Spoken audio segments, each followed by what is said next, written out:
Breaking Brown family. I'm just giving everybody a little bit of time to get in here. I was like, where's Yvette? Where's Yvette? Where's Yvette?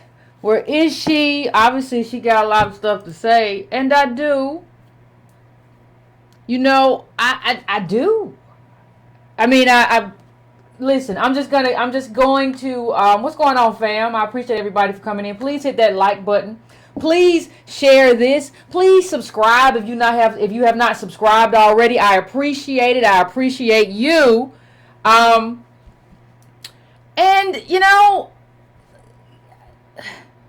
let's just do a bit of housekeeping. If you want to support the show, you can go to donatebrown.com. You can also go to subscribetobrown.com, which costs you no money. Just add yourself to my list of emails. Please, let's just go and do that and hit that bell for me. It's totally free for you to hit that bell. And hit that bell so you'll know when I come online and I go, what's going on, people? I see you. Listen, we got to have a conversation. I don't even want to take a lot of time to talk about it because, you know, I don't want to take a lot of time to get to what I got to get to.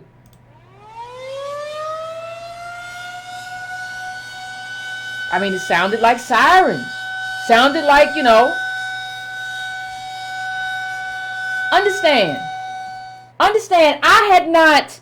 Please understand something. Please understand that before I get into this conversation, I want to let you all know that I have seen your emails. I have seen what you have said about Boyce, and I saw the lawsuits, I saw the Paris Milan stuff. I stayed in my lane. I said, I'm not going to do anything if it doesn't have anything to do with politics. I'm a very disciplined person, and I think discipline is important. And I said, I'm not going to do anything because everything that Perils said sounds very, very, very familiar. But I said, I'm not going to involve myself. I'm going to discipline myself and stay over here. I'm not going to go over there. Discipline matters. Now, if I wanted to just get a bunch of clicks, I would just do 4 or 5 videos and detail everything I detailed before and go back and forth. But that's not what I'm here for. I'm not here to just get a bunch of clicks. This is not the enterprise. So you can imagine, everybody, what has my enterprise been about? I worked on Capitol Hill. My enterprise from the time I used to watch David Brinkley, you know, This Week with David Brinkley when I was in middle school. That is my thing. And one of the things that we have talked about a lot on this show, we have talked about the need for reparations. That has been one of the cornerstones of this show about black politics. So imagine my surprise when I go today and I see this. Now, I ain't bothered you. I have left you alone. I have not bothered you. I have not disturbed your peace. So imagine my surprise when I go up there and see this. 5 reasons, Dr. Boyce Watkins, 5 reasons why black people won't get reparations anytime soon. Now, I am shocked and dismayed. Because understand something, because this has been my project, because this has been, you know, the thing that I am trying to get us to advocate for, when I see something like this, I understand what it is. First of all, it is a distraction from the chaos that is in your life right now, that you have created amongst the people around you with this lawsuit and everything that's going around you. It ain't got nothing really to do with me, but you're going to pull me in and get all mad and sound unhinged on the video like you just talking about it. Right?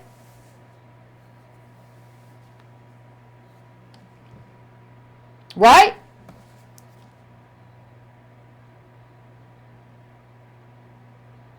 So,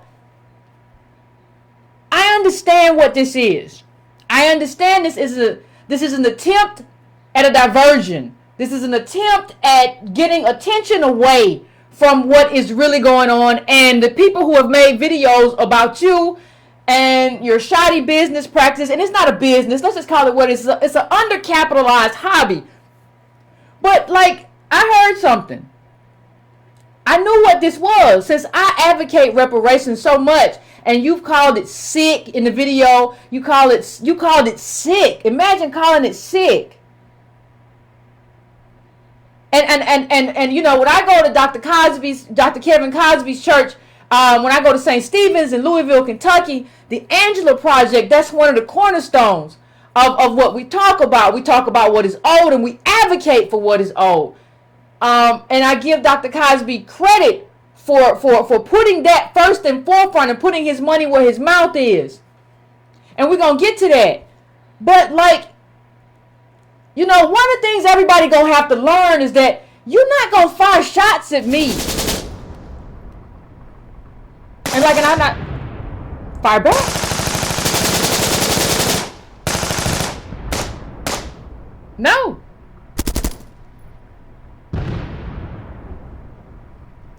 We just not gonna do that. We're not gonna do this thing where like you fire shots at me and my project to divert attention away from everything that is happening with you in these lawsuits, and you expect me to just kind of fall back and not address it. Understand that that's not going to happen. There will be no quarter given. So I'm going to get into I'm just going to get into it all and understand. You know, when you know, people, you know, I don't get into any of this, but like one of the things, like we were trying, like Antonio and I, we were there as the project. You know, we trying to get Reverend Jesse Jackson to kind of push for some stuff, like the movement that we're on and the direction that we're on. We're trying to move a lot of stuff behind closed doors, and like you are in the way. Like you are like this wart man that won't go away. Now I don't think it's really. Part of the reason I didn't come at you is because I don't really think you're a problem no more. Because one of the things that Perils said in that video, which was very true, is you got to be buying your subscribers. There's no way that you get 1 to 2 to 3,000 views on your video and you got 300,000 subscribers or whatever. It don't make no sense. You think about the fact that I have 50,000 and I get anywhere from 15 to 25,000 views out of that 50. Like, first of all, like that's some con man stuff to do. And y'all got to stop saying, well, everybody do it. Everybody don't do it. I didn't do it. I didn't do it. I don't do it. Everybody on my channel is organic. I have not bought not one subscriber. I have not bought not one view. Everything that you see, if you see 10,000 or 12,000 or 15,000 or 20,000 or 25 or 30 or 35,000 views on my channel, that's because those people watched it. And if you don't do it that way, if you do it another way, you're a con artist. Period, plain and simple. So let's call it what it is, and let's call out all the cons. Let's call out all the cons.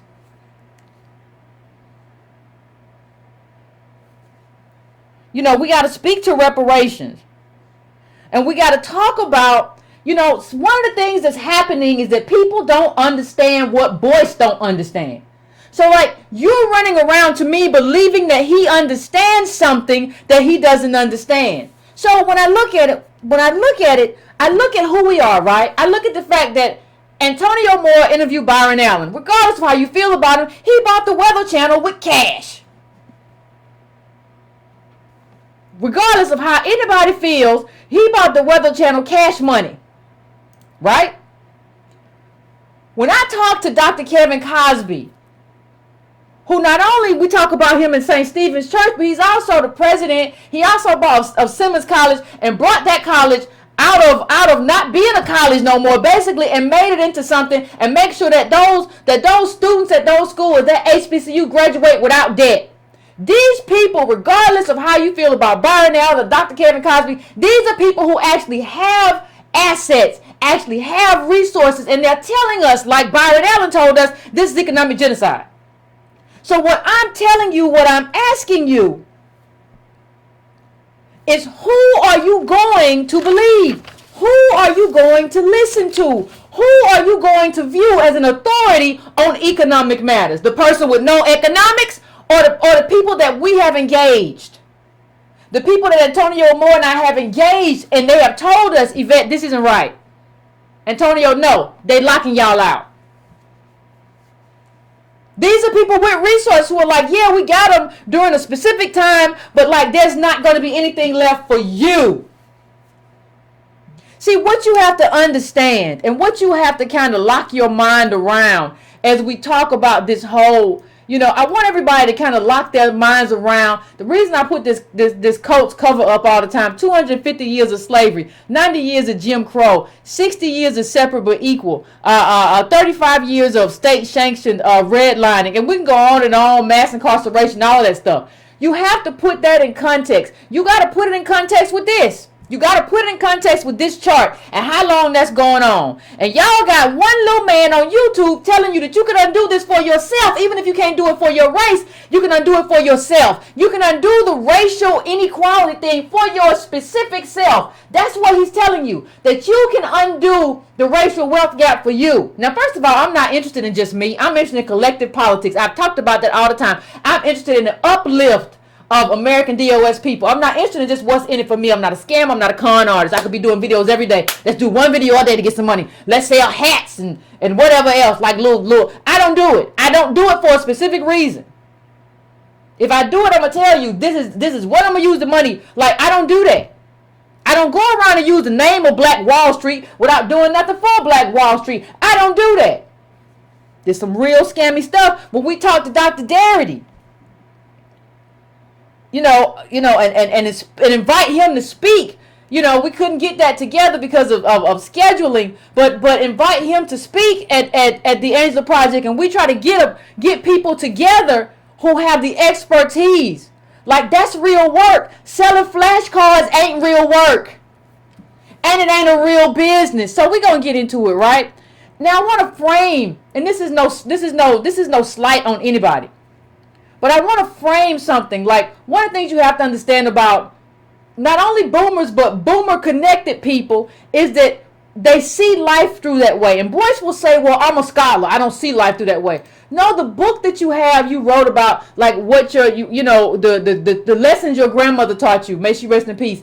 But that's not a scholarly endeavor. That is some homespun stuff that you internalize from an older boomer. Well, if you just save your money. Well, if you just see, what you got to do is not do the stuff that other people do. That's what you say on your videos all the time. Just don't buy clothes. But all of a sudden, there's a lot of stuff going on. Just don't buy this. Just don't buy that. And you'll be in there. He said something like, it's not hard for a black person to have more money than white people.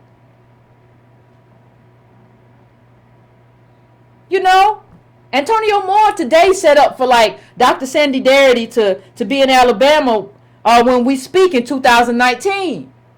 Like, that's how we moving. That's what we doing. And we don't always talk about it because it's not necessary.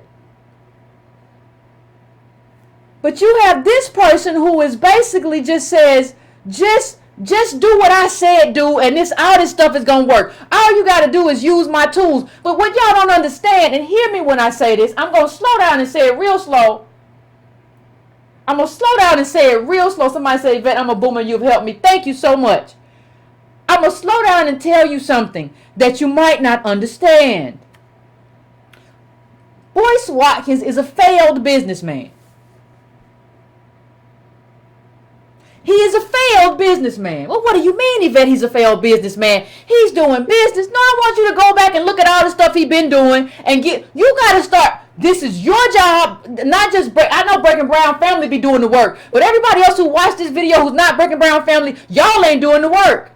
Now I understand that Boyce has fallen off a lot, and that's why I wasn't even going to address it, because nobody really pays attention to him no way. He always says, we have sold out crowd. Negro, you had 20 people in there. It wasn't sold out. You know how I know? They called me and told me. So, here's the thing. We got to count your failures. Nobody ever counts your failures. Everybody just counts your aspiration. It's time to count your failures. Hey, boys, whatever happened to crypto? I'm having a blast buying cryptocurrency. People are becoming millionaires with crypto. When crypto was on the rise, we saw all kind of videos with boys talking about the secrets we all need to know from cryptocurrency. Well, if you're going to be on that, then stay on that. Like, if that's your thing and you have decided to be a Bitcoin expert or a cryptocurrency expert, then I need you to stay in that lane. And then continue to help people figure out and maneuver that lane. But that's not what you do. You got ADD. What you do is just move on to the next flash in the pan. And be like, well, I told y'all it might crash. Anything could crash. That's how the stock market is. And like Speedy Gonzalez out of the room. You walk out the back door. You walk out the back door. You done got all my people to invest in this crypto, this very unstable currency that I called an unstable currency. I told y'all this thing was going to fall. I told y'all it was going to take a nosedive. And y'all told me I was negative. Now what? Now what? I told you it was too late. That the people who were going to get money had already gotten their money. They were already in there. The whales have already moved. You got to know who the whales are to know if the whales is moving. You can't come in on the buddy or something and try to make money off classes, try to make money off videos. See, that's how you don't have no real business. You don't have a real business. How I know you don't have a real business? Because you don't have no real product. You don't have no real money. You just out here talking. You make money off the mindset of black people. You make money off black people, convincing black people that Yvette stuff about government will never work. So you got to come with me and do what I say do. That's how you make money. That's not a product. That's a scam. There's a lot of people out here running scams. We're gonna talk about them. There's a lot of people out here doing stuff that ain't never gonna end well. Right? There's a lot of people out here doing a whole lot of stuff. We're going to talk about it. But we talked about the cryptocurrency fail. Let's talk about the Maven fail, shall we? Why you got to get me going? I was minding my business. I wasn't bothering you. Now you said a while ago that you was going in business with Maven. That's kind of funny to me. You keep telling me that you can't trust the white man, and in your video the white man ain't gonna never do right by you, and so I don't know why you want to be in bed with the white man. There was a whole lot of sexual stuff in that video too. It was weird about, they rape you, take it up the butt. Like, what's going on with you and that undertone? Get that together too. But you told me, you telling me that you just got too much trust in the white man, but you were in business with Maven, right? It was owned by a white man. I put up Count Dracula's picture a long time ago. But let me just show you something. We don't hear much about Maven anymore. And when I look at this video, let me bring it up bigger for you. The last post from Boyce Watkins' feed at Maven was 2017. Now ain't nobody gonna tell me what happened with Maven. No, you said something, we got to do business. We do business with everybody. We do business with white people. We do business with everybody. Okay, well, what happened? Because you ain't doing business with them no more. You got to be willing to count the fails. You got to count the fails. What happened? Again, at the bottom, that says 2017. That's the last post I see in the Black Wealth Boyce Watkins section of this Maven stuff. That's the last thing. Now I want y'all, you can go there right now because I want to make sure everybody understands that I'm not being unfair. If you want to go there right now, I'm going to give you a few seconds to Google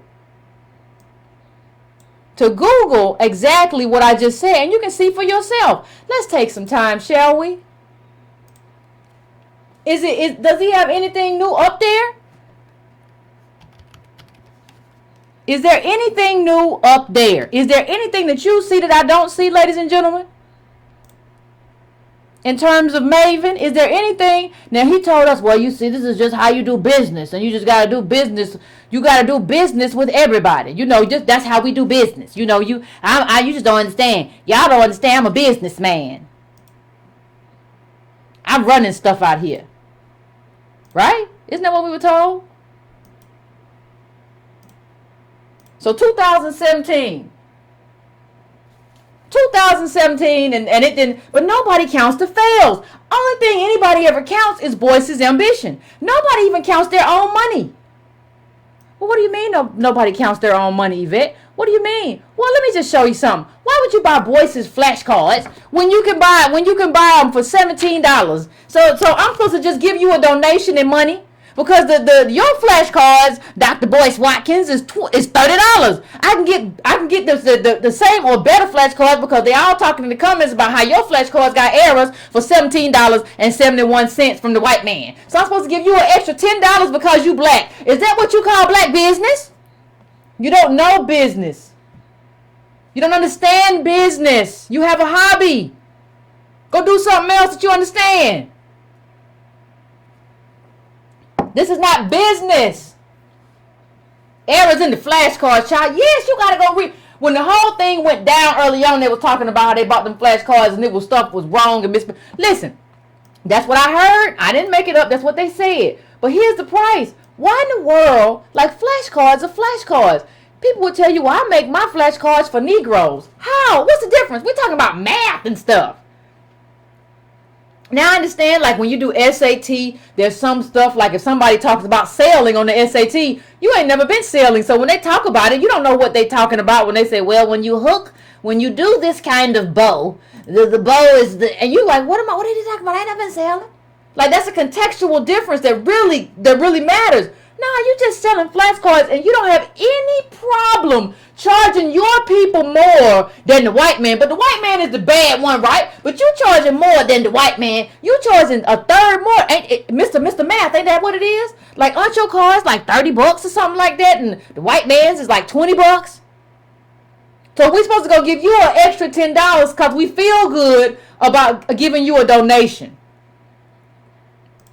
How? Speaking of donations, though, while we're on the topic,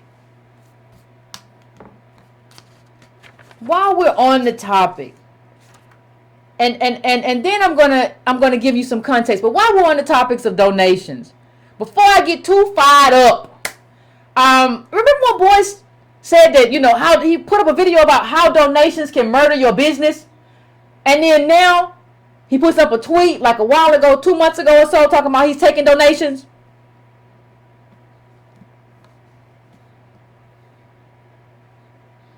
Right? I mean, if you're doing flashcards and you want what's best for us, too, why don't you just let us print them out? Just put them up on the site and let us print them out. You can do other stuff that's business, but you can't outdo Walmart on this. Just let us print them out for ourselves. Right? But understand something. This is the era of computers and printers.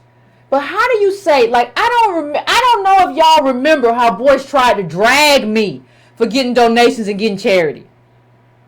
Oh, Yvette just gets donations. What's going on with your Patreon, Boyce? Is it because you are a failed businessman? So because we don't understand that, and I just brought up Byron Allen a second ago, because we don't understand like real business or whatever, like too many of us, I can't say all of us. I was happy to get Dr. Kevin Cosby, Louisville, St. Stephen's, and Simmons College to actually kind of do a video about what he is facing as a person with like $25 million in assets in Louisville, Kentucky.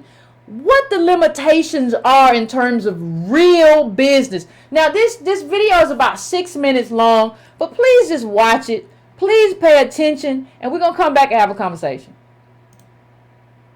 Hello, my name is Kevin Cosby, and since 1979, I have been the pastor of St. Stephen Baptist Church here in Louisville, Kentucky.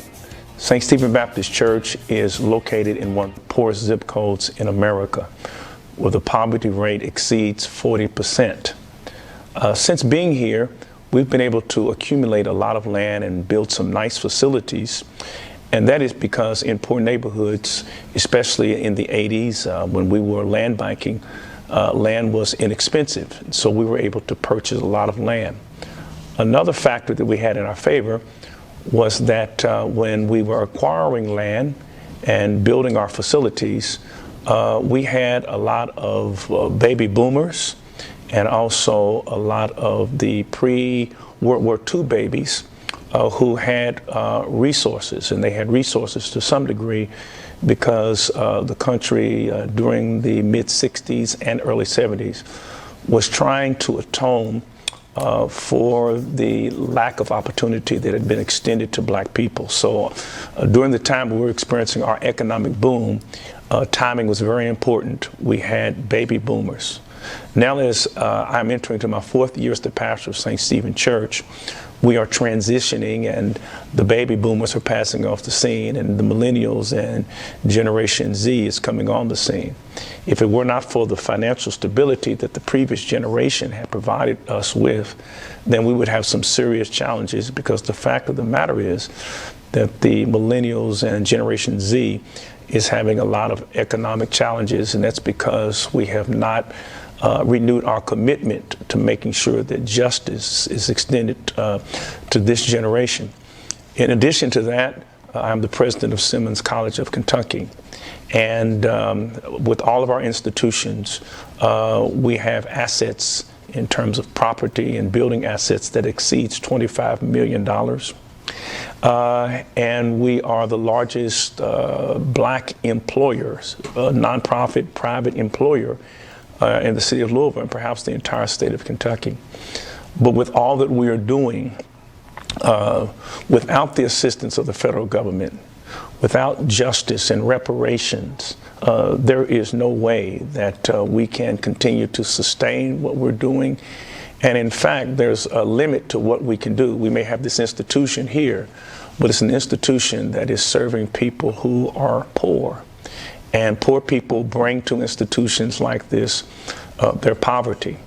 Now, it may look like, well, look what you did. Look how you were a self-help organization and you were able to do what you did simply because you were able to mobilize the resources of black people. Well, we did do that, but we are always in jeopardy of being displaced because of gentrification.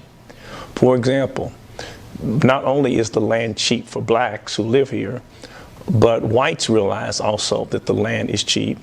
And many businesses that avoided my community are now moving into my community, and they're able to offer services at a discounted price that I cannot offer. As a result of this, the development of my community by those on the outside who have wealth and resources that black people do not have means the displacement. Development means the displacement of anchor institutions. And that is why that it is a mistake and it has not been thoroughly thought out, this whole notion that black people have the resources in order to secure for themselves a good living space in this country. Just as the federal government helped to prop up the white middle class, unless the federal government institutes some type of a Marshall Plan that was instituted during World War II after Germany, or some Reconstruction that was instituted after the Civil War, then all of the prognostications that we've been hearing about in terms of zero wealth by 2053, those prognostications will happen. I know that for a fact, not because the data simply says it, but I know it because I'm living it out. I remember the monies that we had in the 80s because of the baby boomers. Those dollars we don't have anymore because they're passing off the scene. And one of the reasons why I'm saying this is because as a person who is a baby boomer and has benefited because of the civil rights struggle and the justice struggle that specifically targeted black people to redress the issue of the descendants of enslaved Jim Crow people, I feel like I have a moral responsibility to make sure that the next generation has the same opportunities that my generation had. And the reason that my generation had those opportunities was because we had strong men and women from Martin Luther King to Ella Baker who were advocates for justice and public dollars rightfully coming to black people, dollars that have been deprived, and we must continue that advocacy. Frederick Douglass, who is one of my heroes, said that power concedes nothing except by demand. It never has, and it never will. His word to us was agitate, agitate, agitate, and agitate for the descendants of slaves, so that, in the words of the prophet Amos, justice will run down like waters. Fam, let me tell you something. I want everybody to understand something. Dr. Cosby ain't got to talk to me. He got his own church. He got an HBCU. Understand that he did this as a favor to me. We talked about this like Monday. Me, him, and Antonio. He did this as a favor to me to do this video to express like what it means, like to debunk this idea that just having assets and, well, what you just need, like, he did this as a, and those are the kind of relationships and people willing to put stuff on the line and willing to advocate that you have to have. But understand that that's what you need, and understand what do we understand what he's saying in that video? He is living what it means with the boomers who are dying off, what that means to that church and the gentrification and the power of whiteness, right? And the poverty that comes from being a slave and coming from slaves. So what you have to deal with, and just put this up, this is from Slate,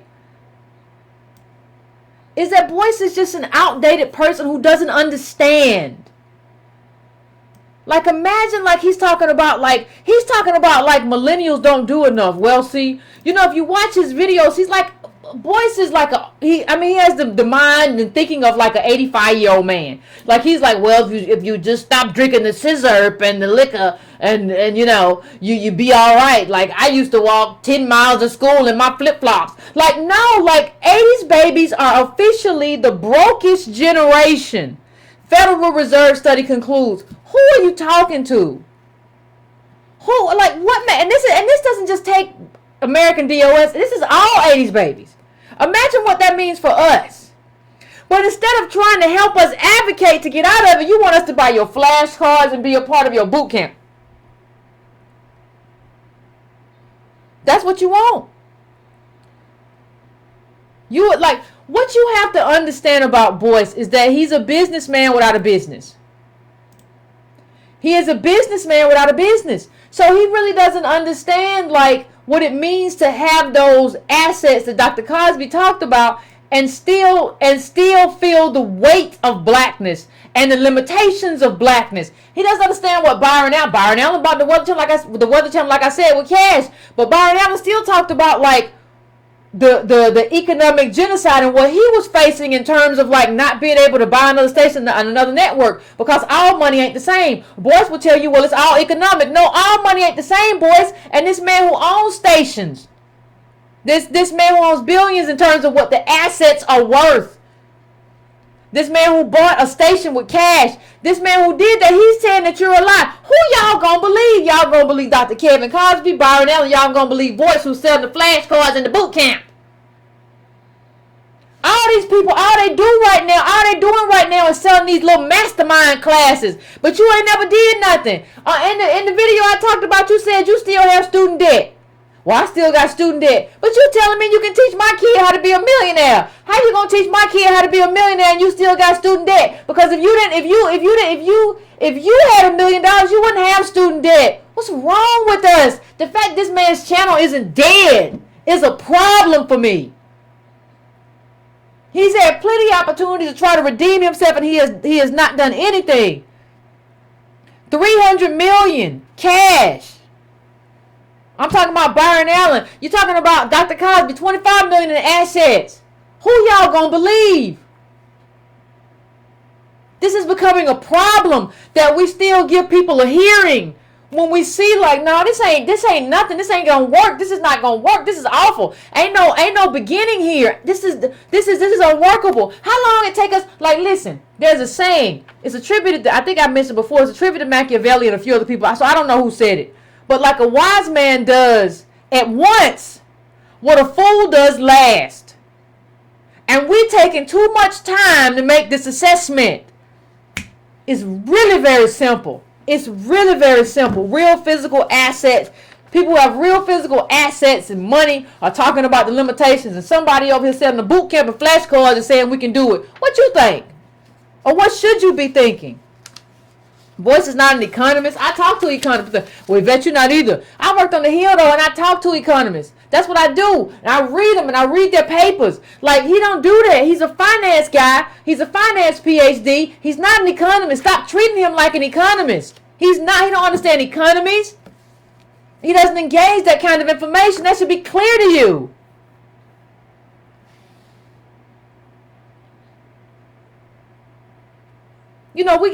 We got, I'm not trying to, like, listen, Claude lost his fish company. He said, well, white people got a lock on seafood. Well, they got a lock on everything, Claude. That's what I've been saying. We agree. You got Jay Morrison, he was walking around with an alpaca coat on, or coon neck, or whatever the coat is, and he's a felon, and you like, well, he at least his heart is in the right place. Don't nobody do no heart is in the right place stuff when you talking about who gonna hold your money. Listen, I'm all for people who got locked up and had bad things happen to them and got caught up in mass incarceration. I want you to come back and get invested in society and become a member of society, but you can't hold my money. Bankrupt. You bankrupt. That's what the paperwork you file say, you bankrupt. So how would I know? We're doing a lot of bad assessing in terms of who holds our money and who. So I'm going to let somebody who bankrupt, you ain't got no money, but I'm going to let you hold my money. What do I think you're going to do with that money? It's a lot of weird stuff going on. And people are like, well, at least he's trying. I saw on his Instagram he bought an apartment. I saw on his Instagram he got on a Gucci coat or something too. Alpaca. What you need that for? Like, we don't even understand how to do business. Like, somebody who is doing business, like, you don't even, if you're a hedge fund, how many hedge fund managers you know? Right? You can go look them up. I've heard of a few. I've read about a few just in the context of economics. They don't be on Instagram all the time with the hat turned to the back, talking about getting the bag. They don't even really want to be seen. They kind of just move. Now, you had to get your crowdfunding, but then you just start moving. You need to be seen too much for me to trust you. You need to be front and center too much. You need to be puff daddy too much. I don't need somebody like you to be in. I need somebody who doesn't want to be seen, but wants to do the work. I don't need you always on your video talking about, I do the work. I outwork the work. Don't you know I outwork the work? That's not how any of this works. Y'all got Clark. Yvette, why don't you get together with Clark? Clark got these banks chasing him and stuff going on. And I don't understand why in the world, if you agree with reparations, Clark, why you still running around with Boyce? What are you doing? He's like, I always looking at videos like Boyce just woke him up from a nap. Like, Boyce just get this man and just throw cover. Don't you see you just being used for cover anyway? Your tilapia business will under. Like, you be like, well, they see my business will under because they control the business. They control all the businesses, Negro. That's the problem. That is coming from slaves. That's why they control everything. Are you misunderstanding what I'm saying? Am I speaking a foreign language? Am I an alien? That's why your business didn't work. How you gonna teach us? Everything I say here explains why your stuff didn't work. And then you gonna still get on the video with Boyce and say, well, we can do it too. We just gotta, I don't know, what did you say? Harvest tilapia? What kind of weird answers y'all giving out now? Or maybe you'll just attack me again with some personal stuff that's not true. I saw Yvette. Well, whatever. Like, y'all too old for this. And let me just say something. You know, one of the things that we have to understand that Boyce has no expertise to be having the conversations that he's having. You know, we talked about him being a failed businessman. We talked about crypto. We talked about all of that. We talked about Maven. Like, when you count the fails, though, you should understand, like, oh, I don't need to be listening to him. And y'all can't give Jay Morrison too long either. Like, are those quarterly statements coming in? Are you out? What's going in? Like, you can't judge him. And that's another person. Like, I ain't gonna even get into it. But like, you have to be responsible. If you invested in this, you got to be responsible for everything that happens outside of that. You know, Morrison is a felon and he's bankrupt. And you was like, I'm with him. I like to see your brother come up. Well, I like to see you lose your money too. And you wonder why we don't. Like, how? And do you understand? It's not just about him. Do you understand who he's competing against? Do you understand white wealth and white capital, white social capital, white connection? Historically, going back generations. I'm not saying, like, even if you find a guy, like an American DOS guy who you want to put in that space, I get it. That's fine. You want to put him in that space? You want to put him in that space? Man. Go watch the Dr. Claude Anderson show where the lender was, a black lender, black bank running around chasing him, and he too old to be all that ducking and dodging he was doing. Then you ask me, well, Yvette, why can't y'all just get together? What What are you saying? And then y'all want to tell me, like, I'm going to get to, like, the exact charges that Boyce made about reparations. But y'all want to tell me, y'all don't nobody see the difference. Like, don't nobody see this man on one hand saying, like, we can't trust the white man to help us. Y'all always chasing the white man. You chase the white man to Maven. You on the white man's YouTube. But and then the white man, the government ain't, white man ain't the same thing. Everybody who's an American is lobbying the government for something. I don't care whether it's Social Security. I don't care whether it's subsidies. We lobby the government that we pay taxes to. Understand that the government is not the white man. It's not your white daddy. It's the government. It's the government. Start calling it the government. And then you hate black people. Like, honestly, like you called us the worst, the horrors of America in that video. Black people are the horrors of, like, understand, like, what? Hold on, pump your brakes. Like, you know, it's fine to criticize each other. I criticize us and we criticize, but criticism is, whoa, you don't like us very much. How can you be a leader of your people if you don't love your people? I just want to know. Just let me know. I'm just trying to figure it out. You know, you got to go, if you want to know about the Morrison thing, you got to go watch Antonio Moore's show. Antonio Moore did a great breakdown with all the stuff, and you just got to go watch that show. And then you got to be willing to count the fails. Like, nobody counted the fails with Boyce. You got to be willing to count the fails. That's when you don't count the fails, it's a problem. You got to be willing to count the fails. The dude does a whole thing and they say, oh, well, I know what. See, cognitive dissonance, Boyce Watkins I'm talking about. Cognitive dissonance is when you a new idea comes and it explodes your mind. That's actually not the definition. He says, I'm a doctor. I know how to assess your mind. What are you talking about? Like, what's going on with you there? You don't even know the definition of the word cognitive dissonance. Come on, people. Come on, people. And I've been, like I said, I want to just, for those who came in late, you know, I want to say this again. I have been watching all this. I have been watching all the videos. Y'all sent me all the lawsuits. I appreciate it against Boyce. Like the 2 I got, I've seen it and I didn't get involved. Because I said, I'm not going to let that be my lane. I've said my piece. But then you attack reparations. And you call it a sick idea. And you don't expect me to come. Or I don't know what you thought in your own mind. This is part of my project. Like, the project includes all of black politics, but this is my project. You made a mistake. And now I hope you have to live the repercussions of that mistake. You have a business, and it's not a business. It's undercapitalized. It's based on psychology. It's no distribution, no land, no product. Just, hey, I can teach you how to be $1 million. I still got student loans. I still got debt. I still got a whole bunch of stuff. But I can teach your kid how to be a millionaire. How does that make sense? But let's get to the other part of it before the time goes up, because I've been talking. So one of the charges that he might want to go through some of the charges and refute them piece by piece before, because I said a lot, but let's just go here. One of the things he says, well, the government is too dysfunctional to get anything done. Well, that's because you don't pay attention to politics. You don't know that stuff actually gets done. That was the Senate passes bipartisan criminal justice bill, and Trump says he's going to be okay signing it. Regardless of how you feel about it, that's something that got done. So this idea that nothing gets done in government and our government is just too dysfunctional to get anything done is just a lie. It just means you don't pay attention to nothing. You don't really read books. You don't really read articles. You don't really watch news. So you don't know what's going on. It's just a sign that you're ignorant. And so let's go further. Trump signed a bipartisan bill to confront the opioid epidemic, right? So that's, regardless of how you feel, that's still stuff getting done. That's still stuff getting done. So how can you say, well, the government is just too dysfunctional to do it? Who are you working for, boys? How you going to say the government? The government gets all kind of stuff done.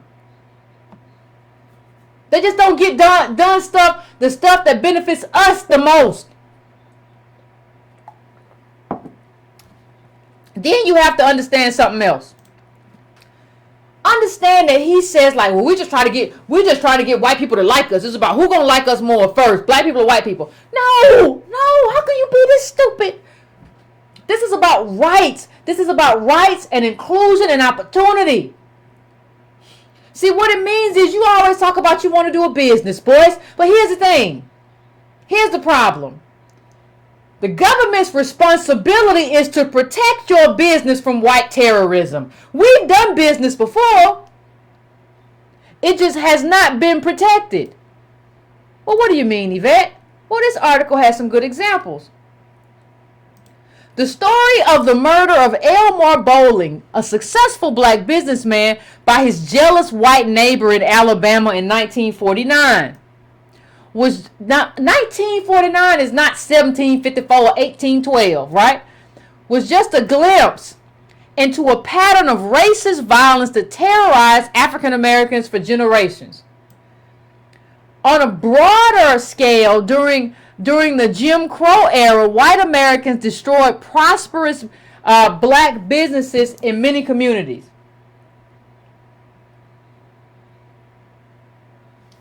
Right?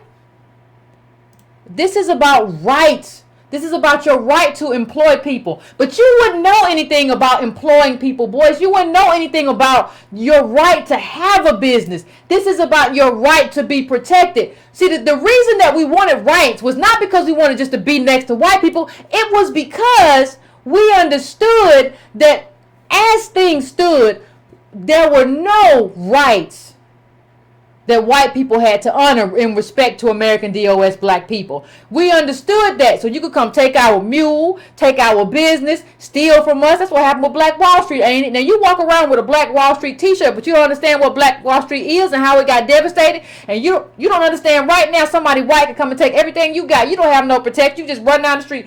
You have to have the protection of government. So you have to be able to petition the courtroom and the courtroom say, oh yeah, this is wrong. Or you have to be able to petition them for reparations. Listen, I challenge you this.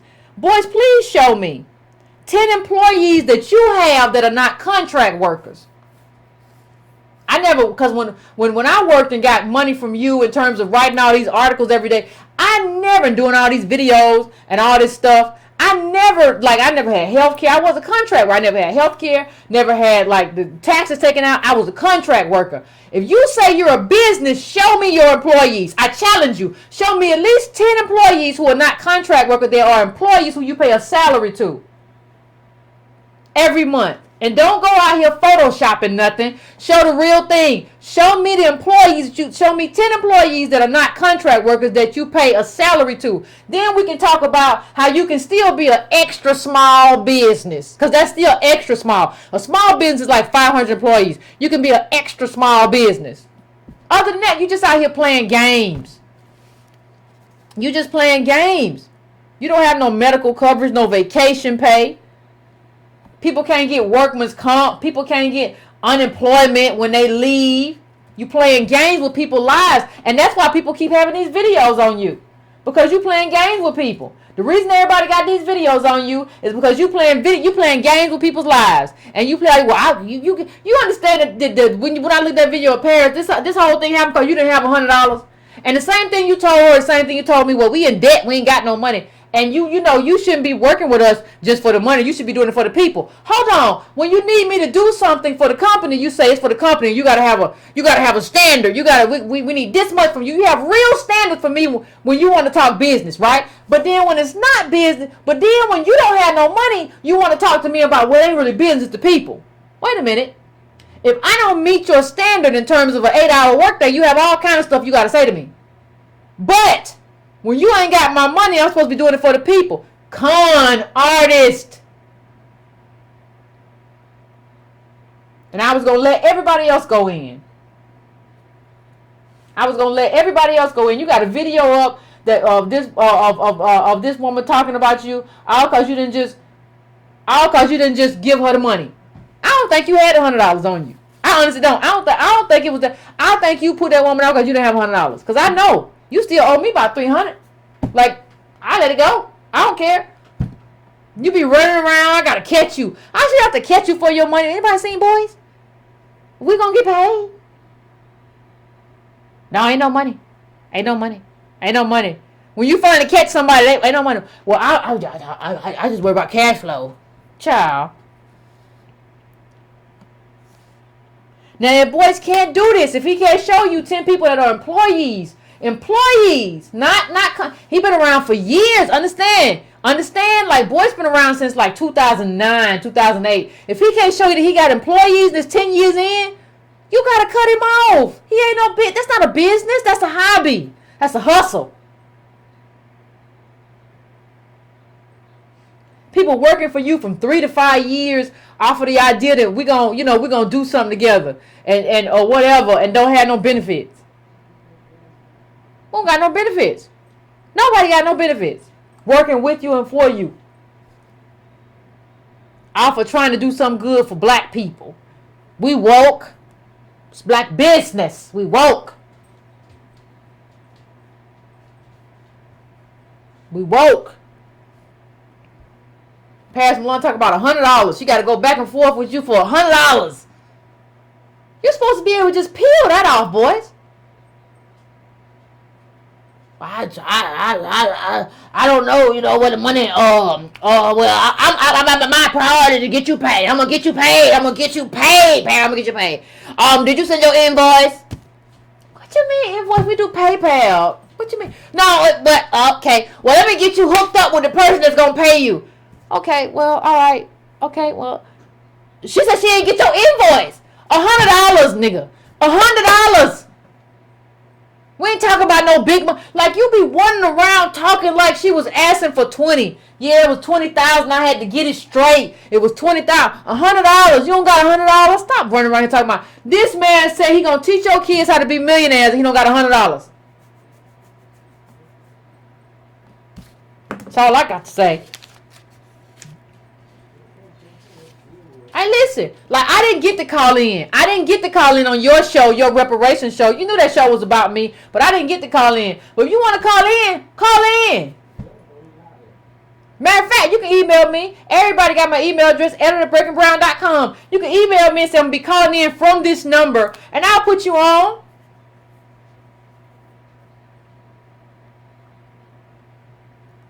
Man, come on, man. Like, I don't mean to get heated, but this is just too much. And it's too much that y'all let this man just go like this. This is awful. People in the comments, Boyce, I just love you. You just be so positive. Well, let me just get to the end of this because I done acted up enough. People done got me upset. But let me just go to the next part. I said what I said. But let me just go to the next part about. Remember, we put this article up. Let me refresh about how this. When we talk about inclusion and we talk about government, he said the government ain't never did no Fair Housing Act, Civil Rights Act. I mean, Voting Rights Act. You have to be able to have a government that protects your interests. And if you don't have that, it's a problem. And what happens is, like, there's a point where Boyce says, this is what makes like, you don't like black people. He says, well, too many black people have been brainwashed and that's all they know is government help. No, what we don't know is government help. Like, white people got the Homestead Act. They got, read when affirmative action was right. If you would just read a book, like, books are your friends. Like, if you would read that, you would understand that the way that they are is not because they're just better business people. It's like because they had the New Deal and all that stuff well before we did. Like, all these ethnic white immigrants just got put into and catapulted into the middle class. They used to be in the street with switchblades cutting each other. Like, because that's what poor people do. It's not a black thing. You don't know enough. So let me just put up one other quote real quick. One of the most notorious incidents took place in Memphis in 1892. There, a store called People's Grocery, which was owned by a successful black businessman, competed with a nearby white-owned shop. The People's Grocery owner and 2 of his black employees were lynched by white marauders. I ain't heard that word in a long time. In a horrific assault that reverberated throughout the nation and wiped out the entrepreneurial spirit of many African Americans in Memphis and elsewhere. That's what happened.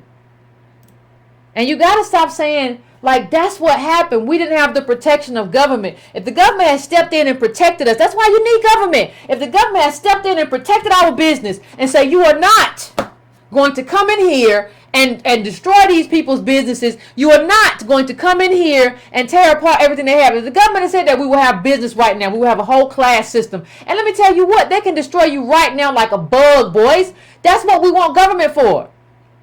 I'm not opposed to black business. I just understand the limitations given where we are right now. You need government to protect you. You need the courts to protect you. You think your little black wealth boot camp can survive Jeff Bezos or any other white person with actual employees or any white competition? No.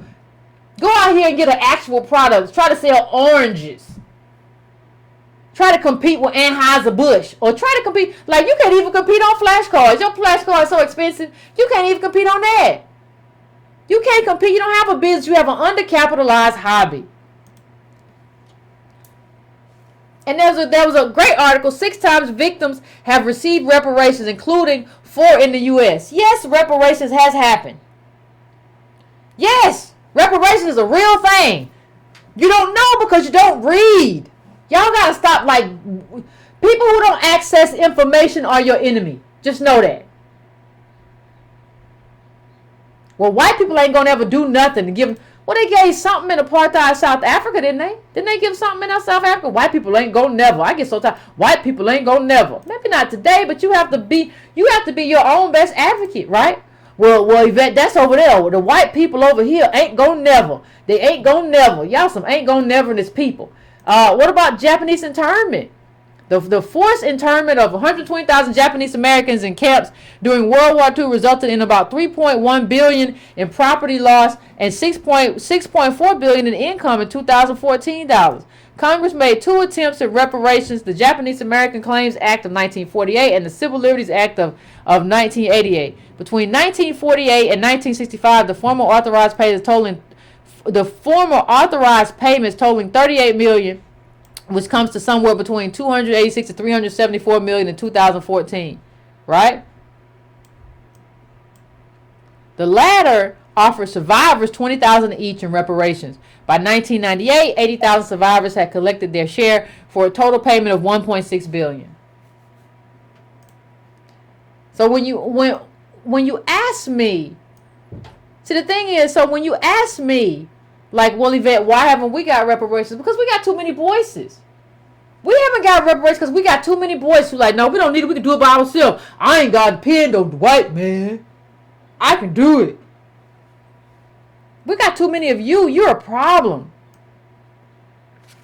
What other? What? Yvette, that's just the Japanese. They never done nothing. Well, wait a minute. The Tuskegee experiment. After the end of the Tuskegee experiment, in which 399 black men with syphilis were untreated to study the progression of the disease between 1932 and 1972, the government reached a $10 million payout court settlement with victims of their families in 1974, which included both monetary reparations in 2014 in 2014 dollars, $178,000 for men in the study who had syphilis, $72,000 for their heirs, $77,000 for those in the control group, and $24,000 for heirs of those in the control group. So, like, you know, the thing is, stop telling me that the government, like, no, stop telling me that the government ain't never gonna do nothing when you don't know what the government already done did. You're a problem. You are such a problem for me. And you're such a problem for my project. And you're such a problem for the Breaking Brown project because you don't know anything. Because all you want is for people to believe that the government ain't gonna do nothing, so they'll buy your flashcards or buy your boot camp. That's all you really want. You just want self-enrichment. I'm not interested in the enrichment of the self. I'm interested in the uplift of a whole group of people. Because what do I look like? Like, people, you talk about, boys, how you don't, well, white people this, white people that. Well, if you don't have the uplift of the group, you're gonna have to like move into a white community or whatever, because you don't have a group. You don't got a group. You have to have the group. You have to have at least a significant portion of the group move in a certain direction. That's how you have social capital. So y'all all doing business and y'all all be having money, and yeah, you do this and I'm gonna do that. That's what it means. You don't know that? How do you not know that? How do you not know what this looks like? How you be just talking? Like, I ain't never seen somebody just talk so much and don't know nothing. Like, politics is, he said, politics, you know, what you have to understand is politics is not a likability contest. And, you know, when I, you know, one of the things, hold on, let me see if I have this other one. I don't think I have it. Because there were, oh, I might have it. I might. Let me see. Oh, here we go. There were reparations for Rosewood as well, which brings a very interesting question. Which covers a very interesting question. The question that covers is Rosewood in 1923 of the primarily black town of Rosewood on the Gulf Coast of Florida was destroyed in a race riot. It's not a race riot. It was white terrorism. By official counts, killed at least 6 black residents and 2 whites, though some descendants of the town's residents have claimed many more were killed and dumped in mass graves. In 1994, the state of Florida agreed to a reparations package worth around $3.36 million in 2014 dollars, of which $2.4 million today would be set aside to compensate the 11 or so remaining survivors of the incident. $800,000 to compensate those who were forced to flee the town, and $160,000 would go to college scholarships, primarily aimed at descendants. So it's wrong to say that it's never happened. It has happened. Reparations in this country has happened. What has not happened is that it has not happened on the scale that we needed to happen. That's what hasn't happened. The scale that we needed to happen is wrong. But here's one thing when I look at it, Rosewood got something. Their descendants got something. You got these people who run around here with Black Wall Street shirts on. You know, some of them wear alpaca. Some of them wear you know, some of them are Boyce Watkins with their Black Wall Street. What are y'all doing to make sure that the descendants of Black Wall Street get their money? Or do you just want to use them as a marketing scheme? Understand that the people who got reparations weren't just black people. They were the descendants of the people who lived through those incidents. That's why lineage is so important. That's why what we talk about and how we talk about it is so important.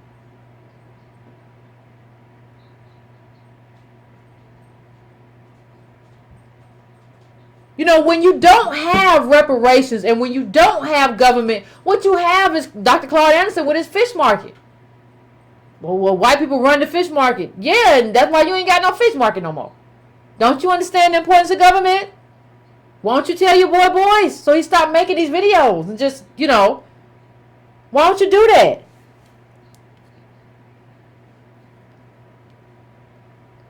It's not tied to a general blackness. We have to tie everything that we do to lineage. That's why it's not about blackness. It's not about melanin. It's about lineage. All of those reparations that I just showed you said the descendants. The descendants are important. That's everything. Was not much white political support, that boy said. Well, you should work on that. Let's build that, but let's build support in our community first before we try to build white support. Let's build support among American DOS. I would never tell anybody that, like, oh, this is gonna be some easy stuff. You scared of hard work? Sounds like it. Well, there's too many immigrants. Yeah, well, let's work on that too. And the kind of immigrants, not just immigrants, the kind of immigrants that we allow in terms of whether they be elite and poor, and how we are able to indoctrinate them, and the levels and all of that. We can work on the levels of them. We can work on all of that. Then he said something stupid about the debt level. He said some more stupid stuff. Like, you can go watch it. You can go watch. He said, we were freer outside the white man's house. You were freer when the KKK was coming to your yard and hanging your people? You were freer then? You were freer then? Like, listen, we're going to on the 27th, we're going to read Denmark Vesey. We're going to read this book. It's only 140 pages long for the most part. Please read this with me, because what I hear too much 9:30 p.m. Eastern Standard Time Thursday. So we'll have the Monday show, the Wednesday show, and then we'll have a Thursday book club show. Please read this with me so we can, just have this. I want you to just have this in your pocket too. So when these Negroes tell you, well, we just didn't do X and we just didn't do Y, you can say, wait a minute, Negro, you don't know what you're talking about. You got to have this stuff on you. Do you know how many rebellions there were?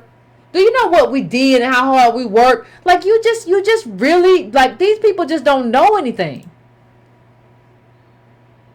And it's not just Boyce.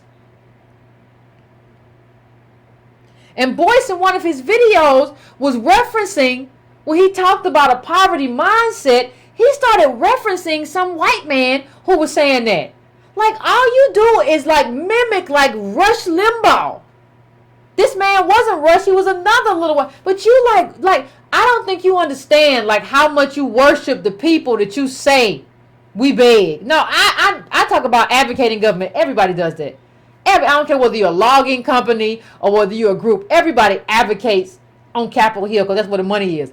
You fetishize these people. You love them. Like this man, well, he said, I agree with him. He said we got a poverty mindset. Remember the time he ran into a white man on a plane? I ran into this man on the plane. He had some good stuff to say. You elevated a man. You just, a white guy you just met on a plane. Like, how much do you hate yourself and your people?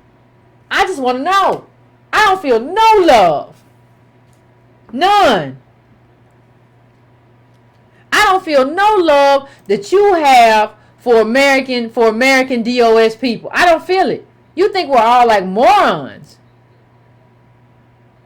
And like somebody sent me like the dude in the picture, like this is the dude like that you, somebody sent me like this is the dude you referenced. Like placebo man. Like what is this? Like this man you reference is like, he said we had a poverty mindset. Him? What are we doing? Like, are you okay? Are you all right? They're not going to ever let you do nothing. I don't know why you try. We just got to build ourselves. We just got wobble. You just be making stuff up. And it's not just you. Like, I want everybody to understand something. It's not just Boyce. We had another catastrophe, ladies and gentlemen. We had another catastrophe. It wasn't just Boyce. We had another bad time. Child, the news caught up with ZaZa Ali. And they said that she had a retreat. I'm sure she had sandstones. Or I don't know what they be doing. I don't know. I don't know what the Hotep women spirituality movement is. I don't know. But I know they said that she took the monies. They said that she took the monies and the people came out. And like the people came out and it wasn't no thing. And she informed them, like this woman right here was on the news and said she informed them the day before that like ain't gonna be no retreat, because see, it was a retreat. See, it was a retreat. This was the retreat. It was sold out. It was sold out, you say. Sold out, you say? Yes, sold out, you say. Sold. I'm gonna have a retreat and we're gonna wash on sandstones. We're gonna have speakers and I'm gonna she said her goal in the video, go look up, it's CBS 46 ZaZa Ali, look it up. She said her goal is to, child, what she say her goal was? She said her goal was to elevate the spirituality or consciousness of all humans. That's some kind of goal. That's some kind of goal, ladies and gentlemen. Now, here's what I'm saying about that. Well, why did Yvette bring ZaZa into this? Well, because it's not a business. Because then the man on CBS 46 who just clowned you all the way, he said that, like, well, she was having money problems. Because what happens is it's not a business. So you were using some of that other money people sending in to pay other stuff you had to pay. You was robbing Peter to pay Paul, as Negroes call it, because it's not really a business.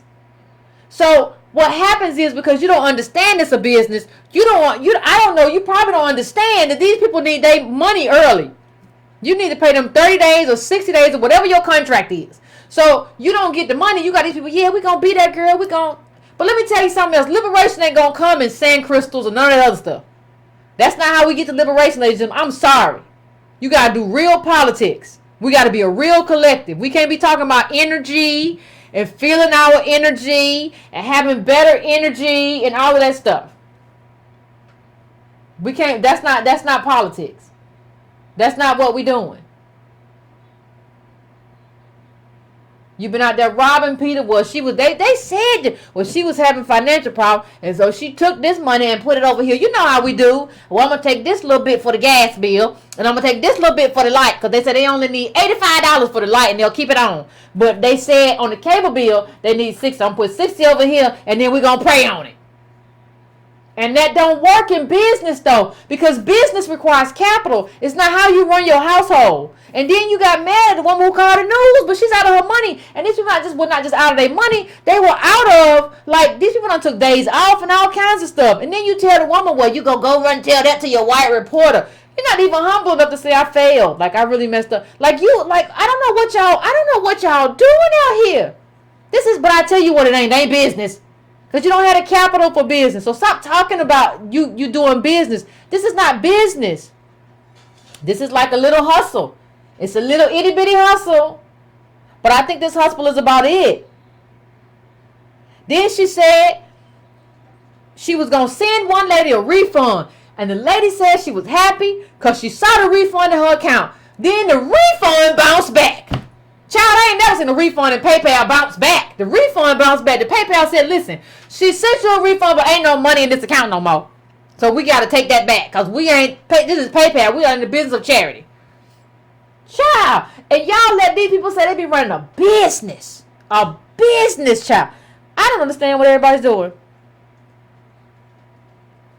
People needed that money. Like, if you're not going to do, people need that money for rent and all kind of stuff because they said you was going here. They didn't get to go here. So now I need that money and you got stuff bouncing back. This is not business, people. And you don't just get to say, like, I made mistakes and I'm finna move on.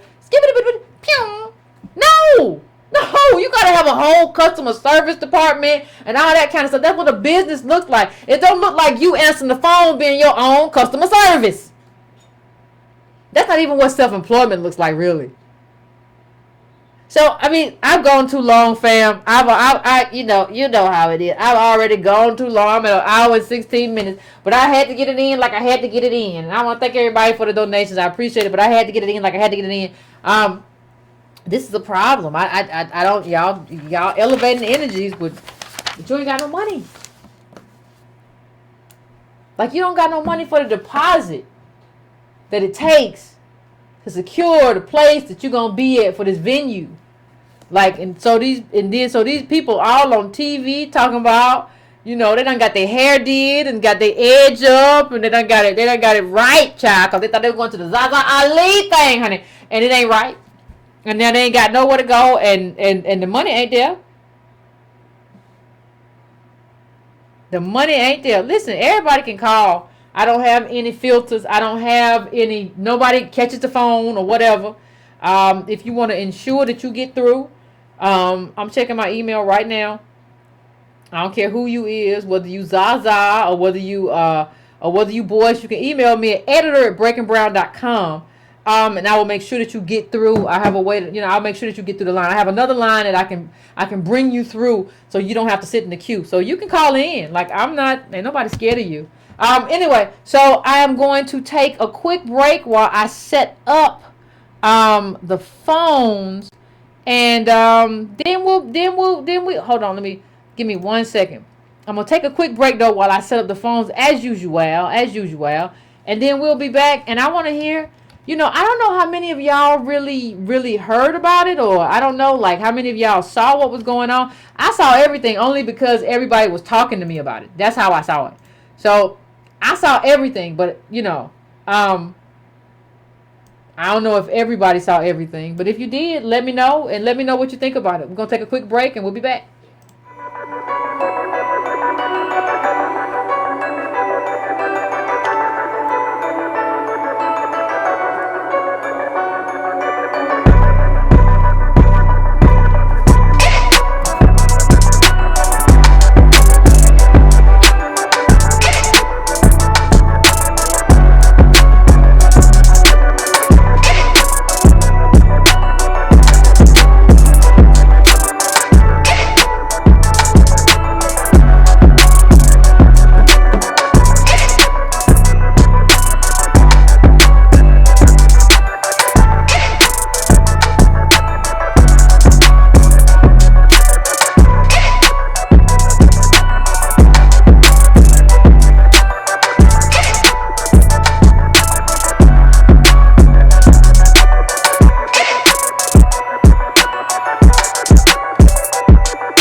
What's going on, fam? We are back.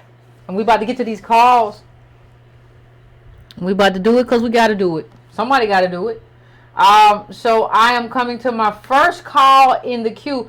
I got a lot of calls tonight for obvious reasons. But please, please, please try to make your call as concise as possible. I understand, say what you got to say, but let's try to get as many people in as we can because I went over. That's my fault. But let's try to make it concise. I'm going to 240 first. 240, what's your name? Where you calling from? What's on your mind? Oh, I'm first up to bed. How you doing, Sister Yvette? I'm doing all right. Lady, it's hot fire tonight. Hot fire. I was checking out some of the responses. People are like, oh, it seems personal. Let me say this. When you have a mission and you have somebody that is undermining your mission for your people, yes, it is personal. And yes, it is.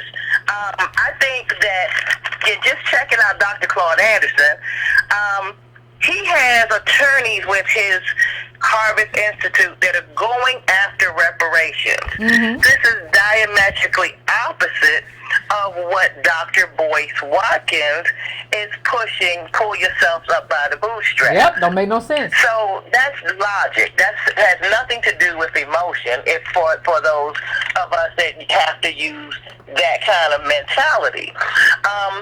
But one thing I did want to say, too, is that they need to start reading some of the things like Ta-Nehisi's Codes, A Case for Reparations, Sandy Darity's report on the myth about how to close the racial wealth gap. And one of the things I do want to say, too, is Dr. Boyce Watkins is a scary judge of character. He knew that you were talented. That's scary. He saw your talent. He sees the other ladies that he's working with. He sees their talent, and he's utilizing their talent for himself. I'm not saying it's not what they're saying. It's not against them because I appreciate what a lot of those ladies are saying and just looking at on what they're talking about and supporting them. Mm-hmm. But he's a scary judge of character, and I think he knows how to use certain things in order to get the people to work for him. Lastly, I wanted to say, regarding the Greenwood, or better known as Black Wall Street, have to speak up on a lady that lived across the street from me when I was a little girl, who was a survivor. She was a survivor of Black Wall Street. And she tells me how they had to hurry up and leave their homes. Her name was Miss Bernice Griffith. And to me, it's no joke to sit there and play around with Black Wall Street. This woman and her family, a lot of her family members were killed. They were run out of their homes in order not to be killed as a child. So I stand by Julianne Malveaux, the economist, and say we want our reparations now. So stop playing with us, because we're not playing with you. Uh-oh. I agree, caller. I agree. And the thing is, and I'm gonna let you go. But the thing is, we have to do that as a group. Like Julianne Malveaux can't be out there just by herself, right? Like we have to as a group we got to be in line, right? Like it's one thing if another group doesn't feel a certain way. Yeah, we can work on them and we have to, but we got to be in line in terms of like, you all gutted us, man, and we've talked about that. We got to be on the same page. We can't have people over here saying, well, we just got to start some stuff. Like, we got to be like, I'm very clear on what we're on. And Boyce is very inconsistent in that video. Like, on one hand, he would say stuff like, well, it's a sick idea or whatever. Well, and then the other hand, he'd be like, well, I support anybody who's pro-reparation. What are you talking about? You can't say those two things. They don't go together. So, you know, I think it is what it is. And, like, for me, like, I don't think people understand how long, like, Boyce and I have, like, not been around, like, have not, like, it can't be personal. I've done, like, the best thing I've done, like, I've done so much better with my life, been so much less stressed, like, And ain't nobody making no big money over here, but like Boyce like to take all the money and like, well, here's you, throw you 3 crumbs off my own video. Like, wait a minute, I see what my videos make now. You were like trying to pay me $25. That's what you did pay me. Like, I see what they make now. They make more than 25. They don't make no car note money, or they don't even, but they make more than 25. Like, that's what he likes to do. Or I'm just giving you exposure on your channel. There's some cunning stuff. So it's not personal because I'm happy. Like, if you look at Boyce's video, he's the one who doesn't seem happy. He's the one who seems like not in a good place, a lot of anxiety and all. That's not me. I didn't want to talk about this. I've let this alone for so long. I don't want to have this conversation. I'm going to 317. 317, what's your name? Where you calling from? What's on your mind? Hi, can you hear me? I can hear you just fine. What's going on? Hey, Yvette, how you doing? I'm all right. Cynthia from Indianapolis. How you doing? Pretty good. Hey, I was shocked to hear about the lawsuits and everything, but I'm really not surprised. I learned about Boyce Watkins the hard way. I signed up for one of those online programs or whatever that he had going, and we were probably maybe 3 months in, and I was never so happy when my debit card expired.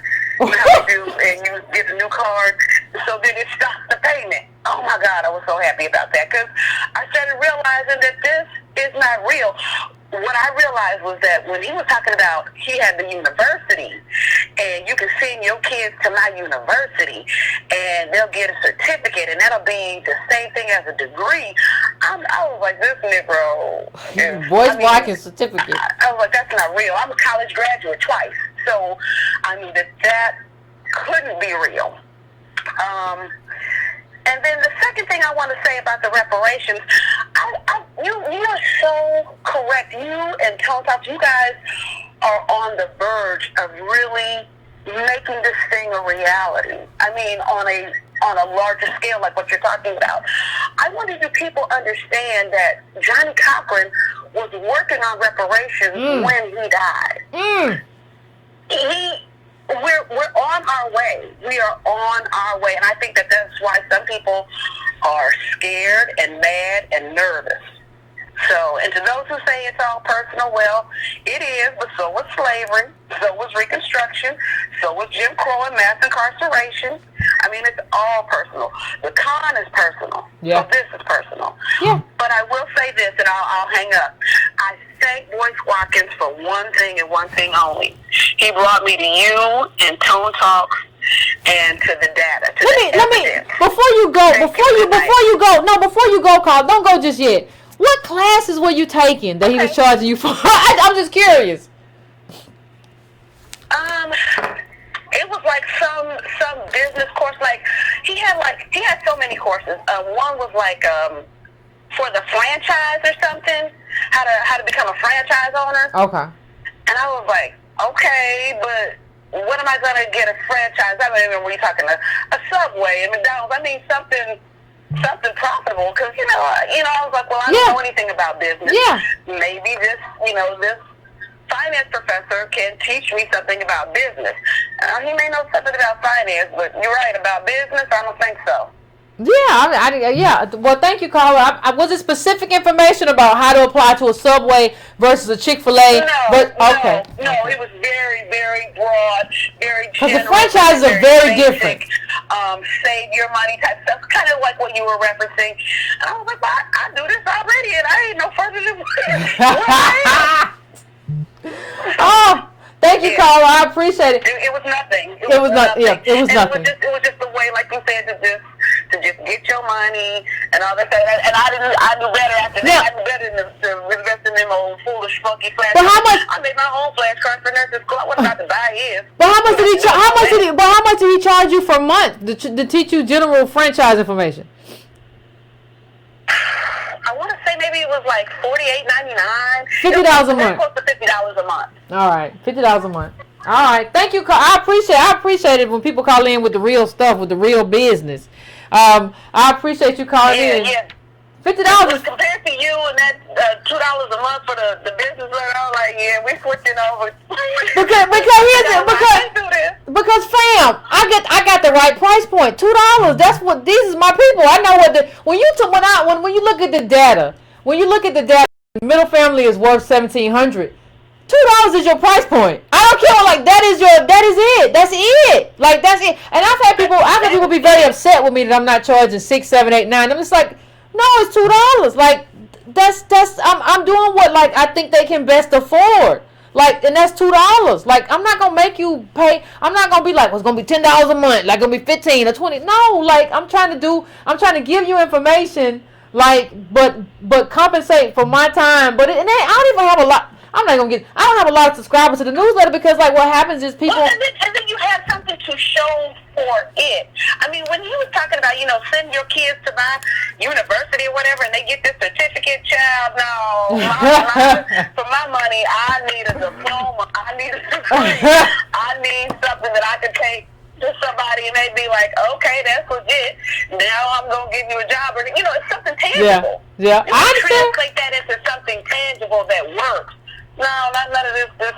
I feel good because I supported another black man. I mean, that's all legit. I get good or whatever, but that ain't enough.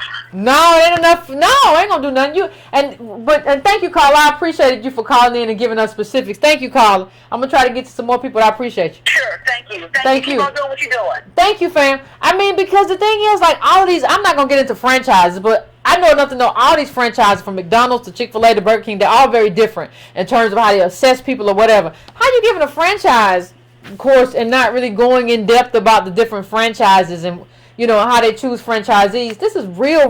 Like, all of this is so odd. That's $600 a year that she was paying to Boyce.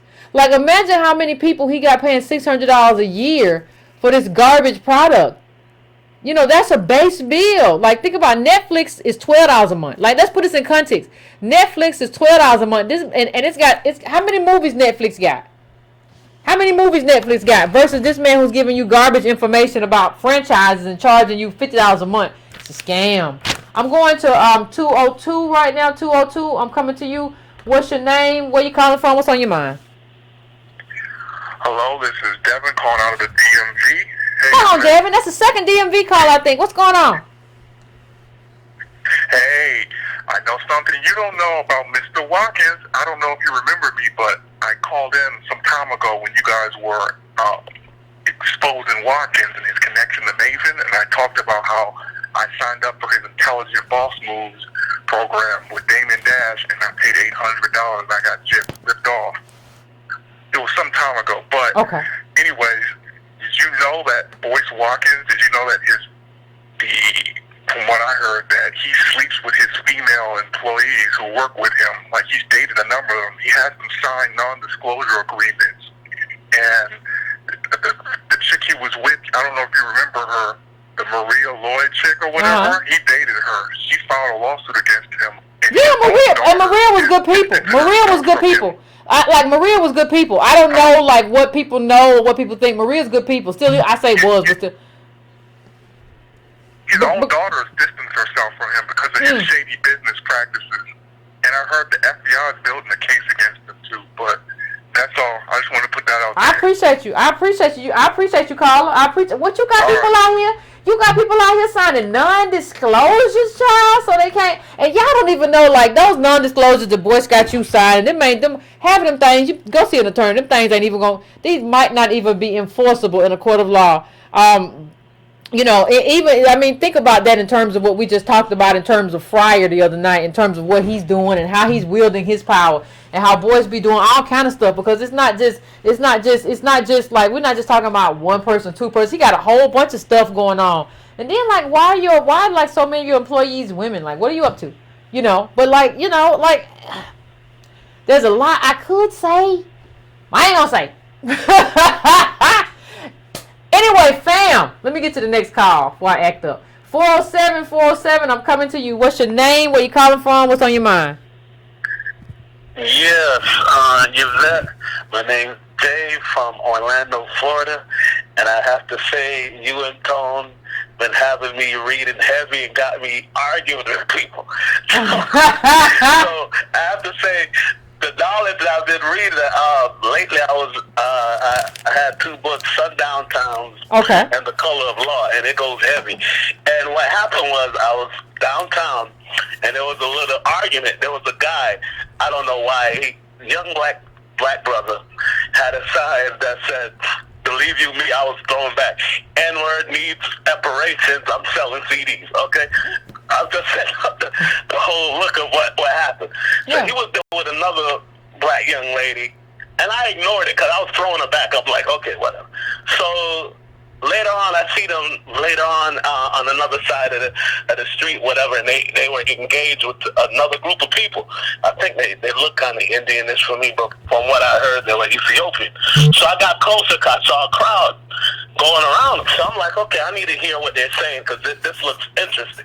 So the girl's going in on the dude about how he don't know his history. And I see them later on another side of the street, whatever, and they were engaged with another group of people.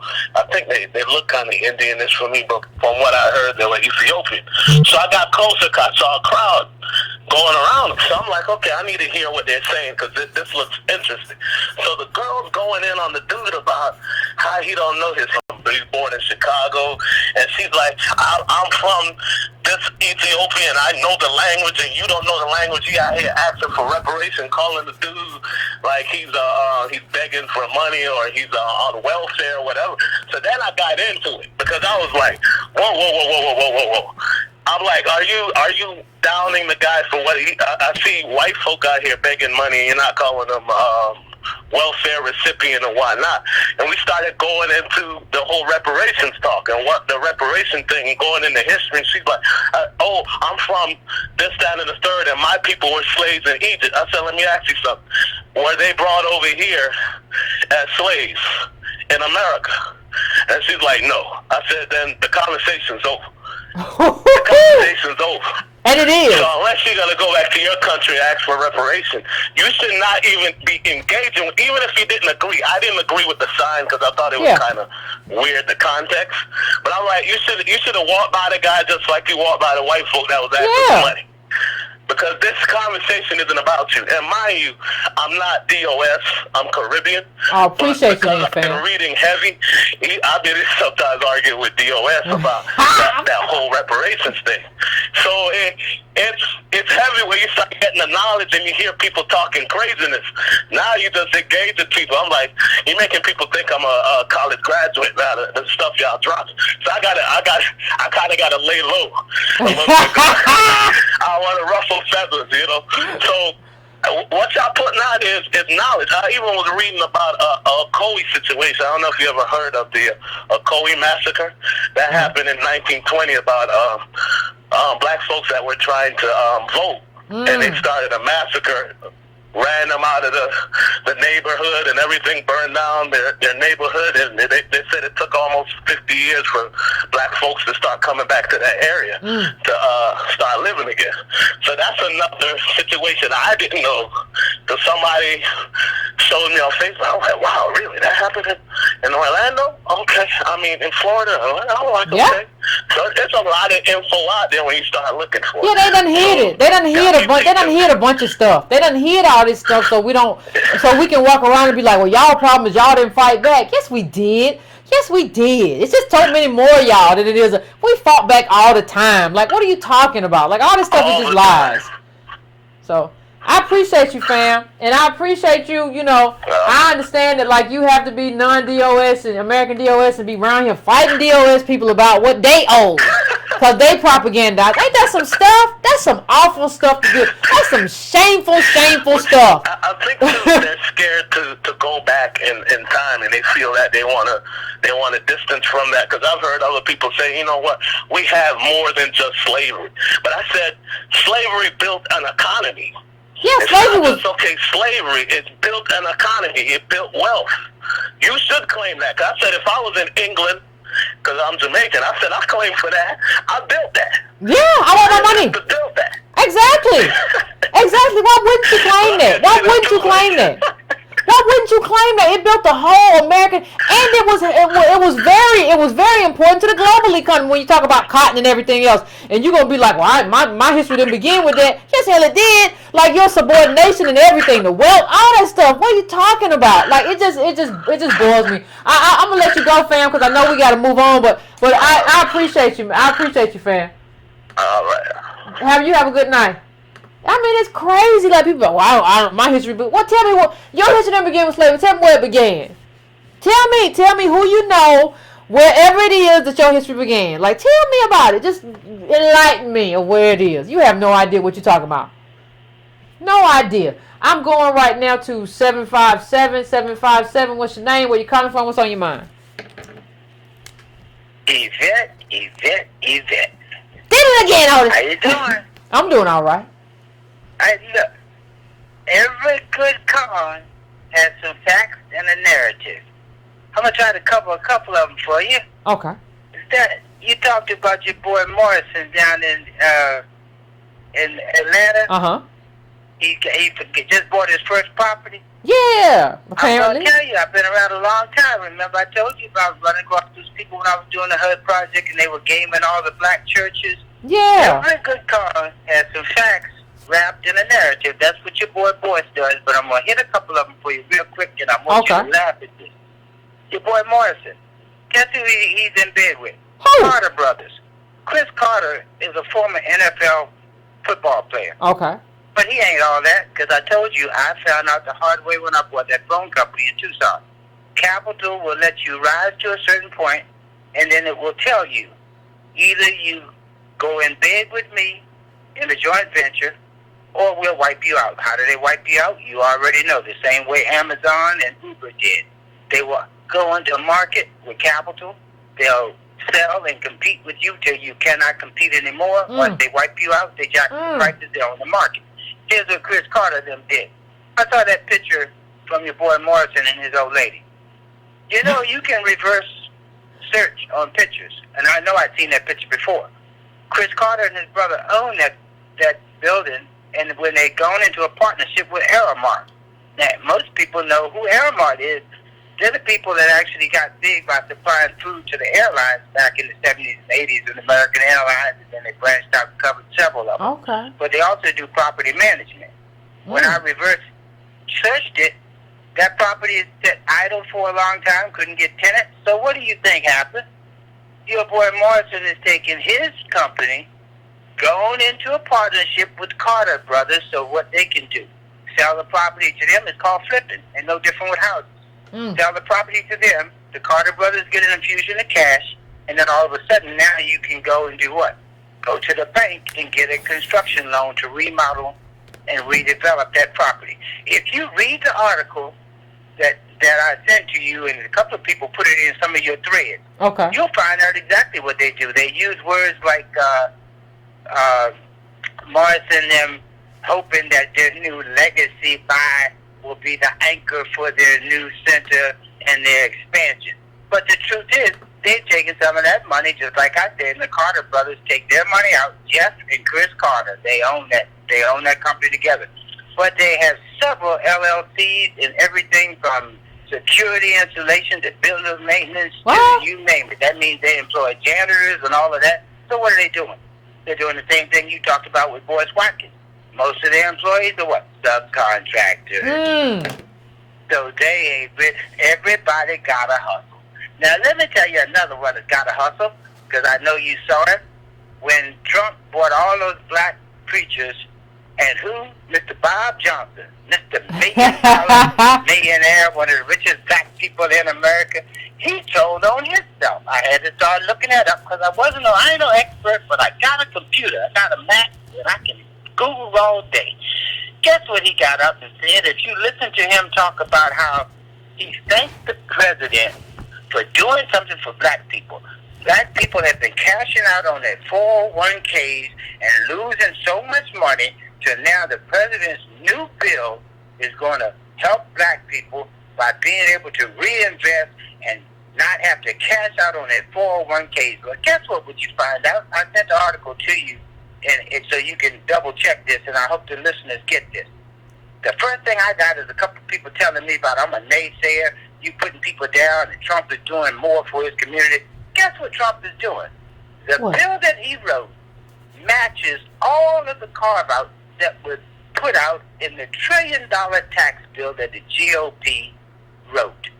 So now you got Bob Johnson talking about the president is doing something new with these opportunity zones, when in fact what they did is wrote the opportunity zone bill to match the carve-outs for who? Big investors. Guess what you got to do? You got to invest something like a minimum of $250,000 in these opportunity zones in rural areas all over the country. But guess what you get? You can hold the property for 10 years and get a tax break. Now, how many black people you know can afford to buy idle property and hold it for 10 years? Not nobody. That's the bad part. There are no restrictions on what you have to do once you purchase the property. In other words, all you have to do is own the property to get a 10-year tax abatement. So that means you don't have to develop it. You don't have to do anything. That's white capital doing what? Gentrification on hold. They buy up all of these vacant lots. As a matter of fact, I got into a big argument with a guy over the fact, and this is what I got upset with the CBC for. Did you notice the CBC didn't want to vote for this bill? Yeah. So that means most of those people in the CBC understand that this bill is not written so that the people who live there and own the property can get what? Zero interest loans or tax abatements or any of that, so that they can improve their property and make some appreciation and have more money in their pocket to leave to their families.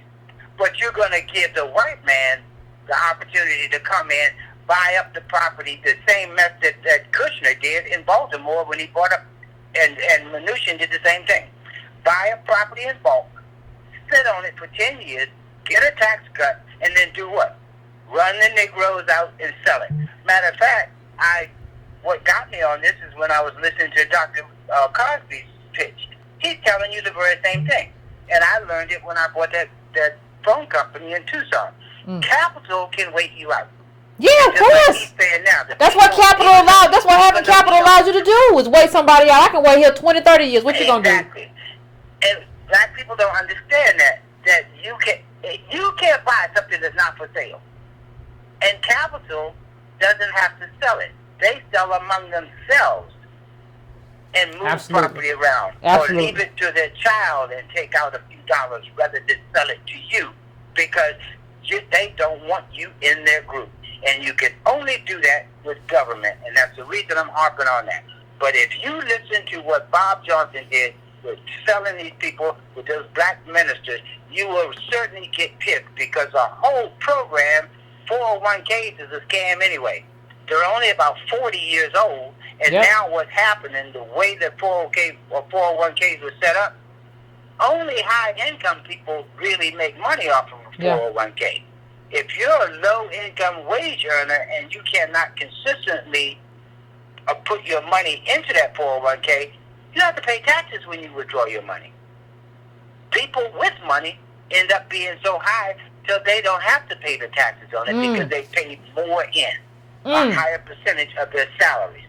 Wage earners cannot benefit. As a matter of fact, there's a big scheme going on now, and I get mad because the CBC should have been talking about that from the beginning. Yeah. That's when they should be telling us what's going on, so we can go there and raise hell and stop stuff like this from happening. I'm going to hit you with another one. You brought up that thing talking about the First Step Act. First Step Act is no good either, because it did some of the same thing. You got 2.1 million prisoners. And Van Jones, in his best sales pitch for the last 2 years, has said, at the most, in the next 3 years, somewhere between 4,000 and 6,000 inmates will be released under the program. Now, I ain't going to try to do the math, but I can tell you this. If you're only taking 4,000 to 6,000 people out of jail in 36 months for a bill that you call prison reform, that's less than 1% of the people that are in jail. And you got somewhere around 750 to 800,000 black men in jail. Black men. Well, you know what it is, Otis. You know what it is. it feels like when they talk about it, and it only affects like what was I reading, like federal and state separated, all kinds of this stuff. It feels like what federal prisoners. Yeah, but it feels like what they're doing is that like they know everybody wants prison reform, so like they have to name something prison reform and give it, right? Like, cause people ain't paying attention no way. Look, now that's the other flip side of the coin. Pardon me? No, go ahead. All right, that's the flip side of the coin. That's only federal prisoners, but here's the thing. Everything that was done with this supposed bill could have been done by the executive order from the president for nothing, because he controls the federal prisons. He controls the Department of Justice, which controls, that is one of the departments, federal Department of Prisons is part of the DOJ. Now, he could have done that with an executive order, but here's what gets me when you talk about politics. People say you don't need politics. That's the Democrats actually giving him a bipartisan bill. I'm telling you, 2020 is going to be a slam dunk for this man if he doesn't get impeached. Yeah, if he don't get impeached, he's coming back. I worked across the aisle. Yeah, if he don't get impeached, he's coming back. They should have just stopped that. They should have stopped that. They should have stomped that to sleep. But that's the Democrats for you. But that's another whole conversation, though. Now, the question is, how come somebody from the CBC didn't do that? Because you know Clyburn is going to be one of the most powerful people in there. Plus, he's been there for 30 years. How come they didn't tell us? See, there's nobody advocating for us, and that's why I'm telling you. But this is a whole other of these fools. But this is a whole other conversation, notice. But I hear Nancy Pelosi be running a strong ship on them Negroes over there. Like she be running. And you know why? I'm going to say this and I'm going to let it go. You know why they can do that? Because the people like Clyburn ain't been doing nothing but getting their names put on buildings and taking them $1 million, $150,000 checks so that they can go under the radar. Yeah. All right. Building self-worth. Keep doing what you're doing. I appreciate it. And look, our people got to wake up. Stop taking any trash from these people. I heard one of the people say they're getting tired. No. Give them the facts. Walk away. Give them the facts. Walk away. Because some of these black people ain't doing nothing but striving and trying to appease white folks. All right. Put it out there. Let them chew it any way they can. Gnaw on it. All right, I appreciate you as always, Otis. I appreciate you calling in as always. Couple of points I gotta hit. Somebody mentioned The Color of Law. Antonio will be interviewing the author of that book, Rothstein, and he will be putting it up sometime tomorrow. So you can go to Tone Talks. You can go to Tone Talks YouTube, Antonio Moore's YouTube sometime tomorrow, early in the day, and you can see that interview that will be up. Like that's how stuff goes down here. We do real work, but in the early call we mentioned like Jay Morrison, the stock. Like understand, like people think they own like Morrison stock. Like you don't really own anything. Like you don't own stock. Like this is not the stock exchange. I don't know what you thought you were doing. And Morrison is running from a black lender that knew his flailing, that knew he was running. Like Antonio spoke about this. Like I said, you can go, Antonio spoke to the actual guy who's been chasing Jay Morrison for a minute. So you can go find that all on Antonio's other video. Still in bankruptcy court, and you're giving him money. I don't know. I don't know. I don't know what everybody thinks they're supposed to do. The phones are so busy. If you want to get in and you haven't had a chance to get in and you got something special to say, please email me at editor@breakingbrown.com. Email me at editor@breakingbrown.com. I am checking my emails. So email me editor@breakingbrown.com or ydcarnell@gmail.com. And tell me this is my area code and I'm trying to get into the conversation and I will try to, get you in here. 330-330, what's your name? Where you calling from? What's on your mind? Let's keep it concise, people. Let's keep it moving. Hello. What's going on? Hi, this is Marlon Dickey calling from Canton, Ohio. What's going on, Ohio? I'd just like to say real quick. Yeah, I'd like to say I'm listening to you regularly, and actually I listen to you. I listen to Tariq Nasheed. I'm going to drop some names. I want to thank you for setting the tone. It takes a queen like you to set the tone. Oh, appreciate you, fam. we need to have, I would say, I'm a two-time felon, and I lost my college education due to struggle. And we got to have a snake-changing experience. We got to have a St. Patrick's experience where we run these snakes out of our community. And you setting the tone. Corey Holcomb yesterday was just talking about Boyce Watkins. I'm dropping names. Corey Holcomb just said something about this man. And he a whole nother side of that. But due to the internet, we have a black forum. I can see my comedy. I can see my politics. I can get it all. And I got Tariq Nasheed with Mink Slide. Shout out to Tariq Nasheed and Mink Slide and the whole Mink Slide Tennessee movement to the Black Wall Street movement, how black reparations has always been undermined by the government itself. Because these white people who did that was the government. They gave their own people stuff, but they refused to give us these things. And you have set the tone. And we got to get these ZaZa Ali's and these Boyce Watkins called out. No one has been able to drop the names and talk about the charlatans and snakes. You know, that's the ones that set off the real leaders that was supposed to be going on. There's nothing that's changed since the 60s. But you setting the tone, and that's why I wanted to call. Because I've been watching silently for years, and I want to thank you because you were setting the tone for calling him out. Appreciate it. Calling them all out. Somebody got to do that. Thank you for calling. I appreciate it. And I didn't want. And again, I didn't want to do it. Like I have heard all this stuff, and I ain't said nothing about nothing. I have left it alone. I have not opened my mouth. But then you're gonna come out here and you're gonna send something at me that you know is a dagger. You know that's a dagger that you flying my way. Okay, I've been in the chat. The chat say I gotta go 510. 510, I'm coming to you. What's going on? Hello? Can you hear me, 510? Yes, I can hear you. Okay. Hi, can you hear me? Yeah, I can hear you fine. It's like I hear an echo in the background. Yeah, but you good. Just talk through it if you can. Because there's nothing, like I won't talk. Just go, you know, do your thing. Okay, hello? Yep. Oh, hi. This is Perils calling. How are you? Pretty good. Okay, well, I just wanted to call and say, you know, I appreciate you for speaking out regarding the whole Boyce situation. And, you know, to this day, he still continues to go on this, like, smear, slander, defamation campaign. And I pretty much went through the same thing. I don't think I was there as long as you were, though, but it's gotten pretty grimy. You know, in my situation, my issue wasn't necessarily, like, my payment. It was just more so, like, the aftermath of, like, how vicious he was. Like, they literally have people threatening to physically assault me because I spoke out against him. So, oh wow! I'm thankful you haven't had to go. I'm sorry, huh? I said, oh wow. Yeah, like they're literally going on, like they're trying, like literally.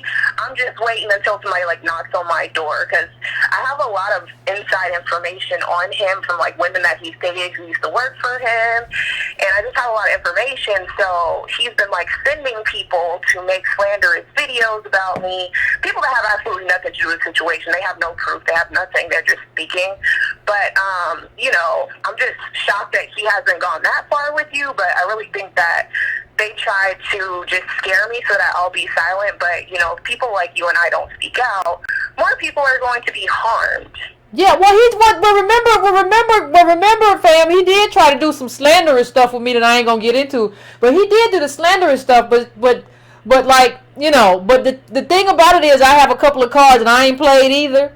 You know, so I think maybe that's I don't know why they're coming to you, because you got the cards too, but this is kind of ridiculous. Like, understand that, like, this isn't how businesses run. Like, businesses run not like with people coming at you and you sending somebody, I'm going to send somebody to come at you. This is, like, I don't think people understand, like, this is not business. I don't know what this is. This is some kind of, like, broke mafia. What is this? Now, is there anything... Like, he purposely goes after black women. Now, is there anything you want to say? I noticed. Is there anything you want to say about, you know, like, see, the thing is, parents, like, we're black women, like, who were working for Boyce, right? And, like, I kind of feel like, I don't see, like, I see Urema, I see, Aaron, the other guy, but I don't see a lot of, when I look at, because I was there, Boyce, during the early days, right? I don't see a lot of men there. So, like, what I'm trying to ascertain is, like, is this something that where, like, you kind of try to advantage black women in this space of, like, us wanting to do something that's good for the black community and be helpers and all that stuff. And I'm trying to figure out, is that something that you saw? And like, is there anything specific also that you want to say to anybody who's listening about, just about, like, what your experience was that you didn't get to say on your own video? Oh yeah, like, you just gotta be very careful. Like, it's easy to get into the whole celebrity thing, because that's where I got caught up, like, thinking, like, oh my god, like, he's a celebrity, he sees something in me, and then he uses this psychology where it's like, okay, she's a black woman, let's see if her father's in her life. Oh, her father's not in her life, let me take on this daddy role. And then he starts, with the excessive compliments, and then he's kind of like, withholding information. Like, when I worked for him under his network, he didn't tell me that the network was in debt. And then he would, tell me he was going to do certain things, not follow through on those promises. And then the moment that you hold him accountable for anything, because I tried to take an altruistic approach where I was just like, okay, let me not just think about me, let me try to be a team player. And the moment that you're just like, okay, well, you consistently are disrespecting me, then he goes back to your original conversation of the whole daddy figure. Well, that's why your father's not in your life. Well, you have an issue with black men because you're asking for your money. Well, what's wrong with you? So he's just a very devious person. Like, people get, and like I keep saying on my channel, people get into the image, because you look at him and you think, well, some people say he looks like a walrus, but to me, I thought, like, he just looked like a teddy bear, with glasses, and you think he's innocent. But the stuff that he has done and the stuff that I know he's doing, like, he'll date his staff, and then he'll purposely put them on non-disclosure so that they can't tell what illegal dealings that he's been doing. He surrounds himself with strippers. I mean, even in the current lawsuit that he's in right now, like, there's so much evidence mounting against him that his lawyer dropped him. So he's, like, scrambling at this point. So ultimately what I want to tell people is, you have me, you have Yvette, you have Micah Brown who's suing him, you have Maria Lloyd, you have women that have been in the same circles with him that he has effed over. Clearly, he feels like we're easy targets, especially women that come from backgrounds where our fathers weren't present. I'm not sure, like, did you I don't know what type of background you came from, but with me, mine left when I was like 5, and then Maria, I saw where she said her dad wasn't there either. So he's purposely preying on black women specifically, and then when he F's them over, then he likes to get these people to attack him. And even in my case, like, you're going to threaten to physically attack me simply because I'm trying to warn other black people. Well, see what happened with me. See, when somebody manipulates you, is different, right? So, like, with me, it was just like I was gung ho on, like, I want to do this political thing. I want to do a political publication. I have 2 parents, but, like, he was like, yeah, we're gonna do it. It was all go. So it was a different way for you to wiggle your way in with me and manipulate. It wasn't through the single parent. It was through, like, I know this is her thing. Like, this is what she wants to do. Like, so I'm gonna get in. I'm gonna get in through that window. And I had said before, like, I heard what you said about the subscriber numbers in your video, but I said that before, just based off of, like, the clicks. Like, you don't have hundreds of thousands of subscribers and, like, nobody clicks on your video. Like, that's just not something that happens. You know what I mean? Like nobody, like, you got 2,000 views and you got hundreds of that. Like, no. It don't, like, the numbers don't. I'm all about the math, and the numbers don't add up, right? You know what I mean? The numbers don't make sense. And you're right, because he told, like, this is not just you being, like, you making suspicious, having a suspicion about this. He literally told me, like, that's how I got suckered in, because he procured me and was like, we have over 400,000 people on this network. And then you tell me after the fact, oh, well, we bought them. We buy views, we buy subscribers. So even the other networks that he has, those are not organic subs, those are not organic views. He has to purchase them because the image is out there that, okay, well, this man has 300,000 subscribers, like, he must be somebody. But the average person wouldn't know that. No, he bought that. Yeah, no, the average person would not know like that he bought that. Like I broke down on this show. Like, and you know you have your own show. You know what the subscribers look like. You know what I mean? You know what it looks like. Like the last time I saw your video, you had like the Boyce video got like 57,000, right? So like that. So that is like more. That means that like your subscribers and more than that came because of the subject matter, right? You can have a kind of gauge of what like a normal fall in is based on what your subscriber level is. So what we get is that we know. You know, that he did that. I don't know whether he told you that or not. Like you said, he told you that, right? But it was a given. Yeah, we spoke on the phone maybe 2 or 3 times. He told, because I kept trying to quit his network because something wasn't right. Like something wasn't sitting well in my spirit. It was very sloppy business practice from start to finish. And so I was telling him, like, I don't know if I should do this. I don't think I should do it. And he's like, no, don't worry about it. Like, you don't even have to care about your views being organic because I pay for the views on here. Just like my YouTube channel, I pay for views, I pay for subs. So I basically promote and get people to watch, like, by paying for it. So he told me this. Yeah, and it was nothing you didn't have to find it out. Like I mean, like it's a given. Like it's a given. Like I appreciate you and everybody doing what they do. I mean, it's too much because this is a problem for our community. And I mean, before I let you go, you said people coming at you or whatever. Like, just from I'm older than you. Like, are you okay? Like, I have to ask that, like, sister to sister, are you all right? Like, with everything that's going on in the pressure. Because I know what that pressure looks like, too. I ain't had nobody come at me, like, physically, but are you good? Oh, well, I thank you for asking that. Honestly, when I first heard it, I was revved up because I'm like, you coming for me? Like, are you? Because I never had a conversation with, like, this person is literally sent. It's almost like, people get assassinated. That's kind of how I feel. It's like, are you going to send somebody to do something? So in terms of physical side, like her threatening me, I guess I shouldn't be shocked because her criminal past.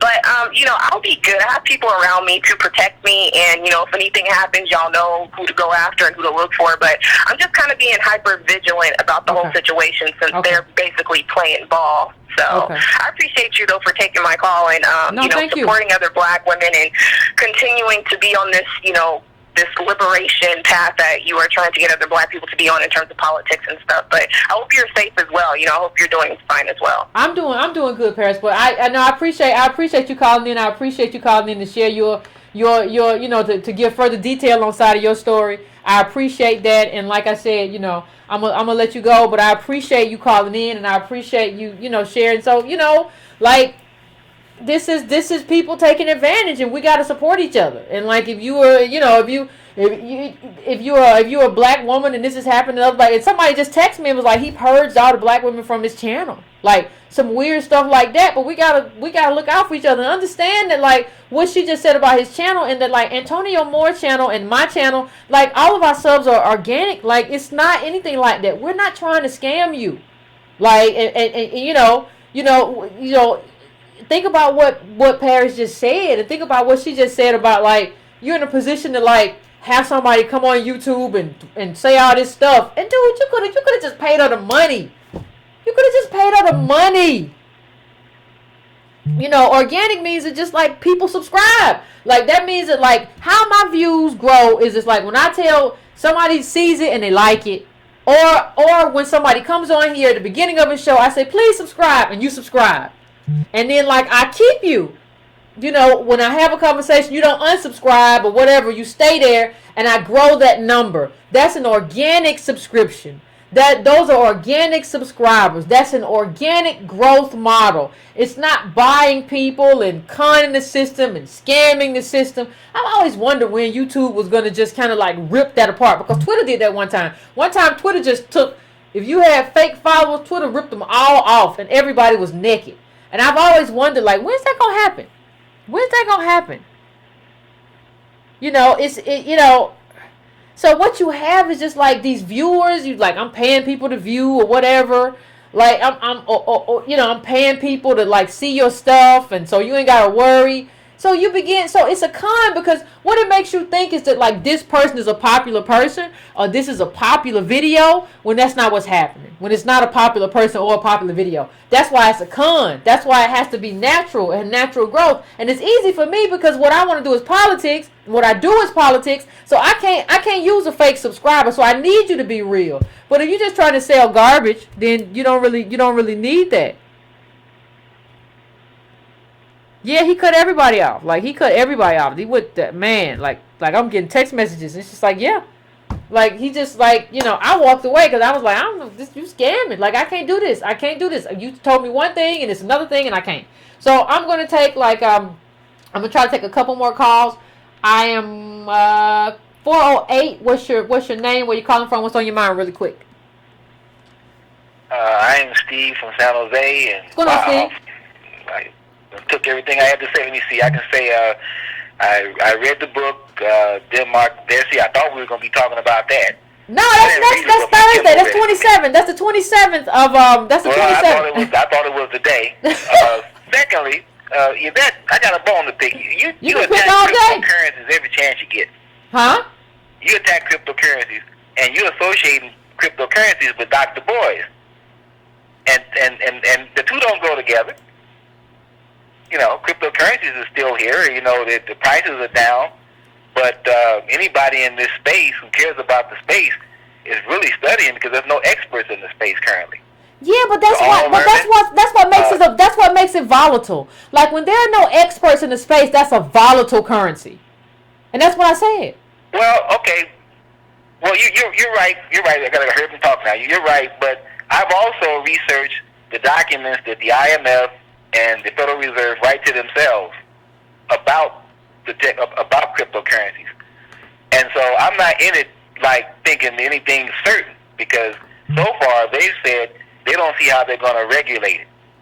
Okay, in other words, they say they see some things that are impossible for them to regulate. Now, I don't know if that's an absolute or not. That's an enormous problem. That's an enormous problem for anybody in cryptocurrency.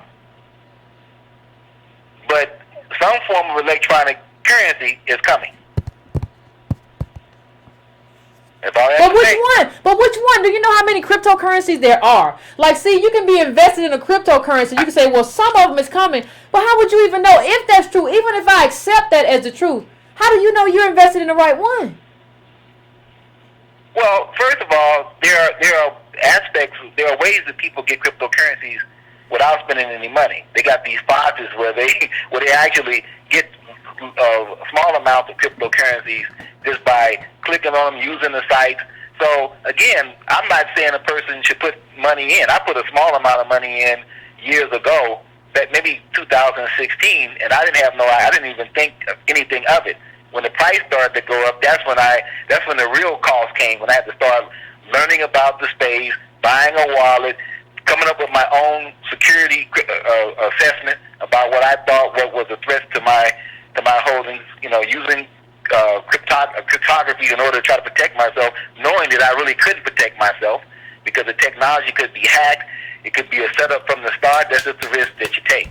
Now, as far as the currency, if the American government said to end all Bitcoin and Ethereum, all the rest of that 2,000 or how many currencies there are out here, and we're going to create our own currency, then that would be that. Okay? But no one knows exactly what's going to take place. There is some sounds out there that there are interests moving to promote certain aspects, like Ripple is suspected to be a bank cryptocurrency, banking cryptocurrency. Some people don't like it. Bitcoin itself is looked at as something that doesn't have much function other than to serve kind of like as a goal of the cryptocurrencies. So I didn't gamble. I did not borrow any money. I did not do anything like that. I believe you. Let me tell you what. No. Let me tell you. I'm not promoting cryptocurrencies. I'm like. Listen, I know. All this stuff about boys. Listen, I do not believe you. I just think the key to everything you said is this. I heard everything you said. I know you think people always think I'm not listening. The key to what you said was this. Knowing that I couldn't protect myself. You said knowing that I couldn't protect. Right. To me, that's over. It's over. It's finished. Like, there is no way to be in Well, wait a minute. I can protect myself with the American dollar. They can say tomorrow morning, the American dollar is done. We ain't doing it no more. No, they can't. No, they can't. That's okay? You know. No. It can be gone. No, they can't. No, they can't. No, they can't. No, they can't. Like, you are federally insured in the banks up to $100,000. This is a. Let me tell you the difference, and I'm gonna let you go. I'm gonna let you go because I gotta get this last caller. Right, I know you're gonna let me go. but now I gotta let this last caller in. But let me just say one thing. Let me just break this down for you. People say, what's the difference between electronic money and like cryptocurrencies and the dollar? And I said this one time, I'm gonna say it again. The dollar is backed by a nation called the United States of America, and the dollar is backed by bullets. You can play this game if you want to and act like America ain't America. And you can play this game if you want to and act like if somebody messed with this currency, America ain't coming with bullets. But I have seen this country in terms of how it reacts to us as American DOS and everybody across the globe. And what I can say, America will be devastatingly harsh when it comes to the dollar. So to say that like this little thing that somebody made up as a currency, the same thing as this thing that's backed by the most powerful military in the world, it is not the same thing. You know, so I'm bringing up, y'all know who it is. I'm bringing up my last caller. It's 310. What's going on? What up, V? You know what I'm saying? I wasn't even gonna call in. Shout out to Perils for calling in. I don't know the young lady. I don't know much about her background. But, I hope that she can, sometimes it's interesting, the single-parent background. I hope she can be a little vulnerable, and if she does feel a little insecure or hurt at all, it's okay. This black man who's supposed to be in a position of power hasn't been leveraging correctly. We've seen that far too often. I think your last show was about Fryer, and he was doing much the same. And one of the things we got to watch out for is what happens when we do all get power. Do we use it correctly? Shout out to you, Perils, and shout out to you, Yvette. Also, I know that when you first worked with Boyce, you had an intention and you put some support into Boyce, and it's got to be somewhat hurtful, to invest in somebody and into some idea and then find out that there's something else. Yeah. So now let me get to my point. I'm interviewing Rothstein tomorrow, Color of Law. I've interviewed Thomas Shapiro, Black Wealth, White Wealth. I've interviewed Sandy Garrity, done a report with him. Talked to Byron for over 100 hours. Byron Allen being probably one of the top 2 to 3 richest black people in America. People don't even know. Bought the Weather Channel with $300 cash. And I say all that to say, on top of that, I do the data. I look at the Federal Reserve, the census, everything else. What I'm coming to, hello, you still there, Yvette? I'm here. Yeah, what I'm coming to is a lack of understanding of wealth and the reality of how wealth moves in America. Black folks think wealth moves regardless of race, and it doesn't. It doesn't. And what it actually moves is it moves with the wave of race. It moves according to race, and it moves with white privilege. And I think for a lot of people, that's hard for them to deal with because they were told that they're just as white as white folks by the Cosby. I know it don't seem like that's what you was told. But the Cosbys kind of told you that everything was fair, we were post-racial. Then you had Obama get elected, and he didn't really tell you how important it was that his grandmama was going to leave him $500,000. All the gifts that happened in his life. He didn't tell you how important it was that his daddy was an African from Harvard. I'm telling you today that's the whole story. And I'm telling you that's what wealth calcification does. Wealth calcification makes it so that what's the most important in your life is not your individual action. It's who birthed you. So the only way that we can fix that for us as a race is to make it so that the people that birthed us left us what they were supposed to leave us, and that's what reparations is, repairing. So you don't understand that because you think you can work your way out of this because boys keep telling you a guy who never worked his way out of nothing. And I come to this because we come back to the guy who just got through talking. Because you can't ramble yourself out of this. There was a lot of rambling. Am I right, Yvette? You absolutely right. The man talked for 75 seconds and didn't say nothing. He ain't tell us that Bitcoin was worthless and it's on a death spiral.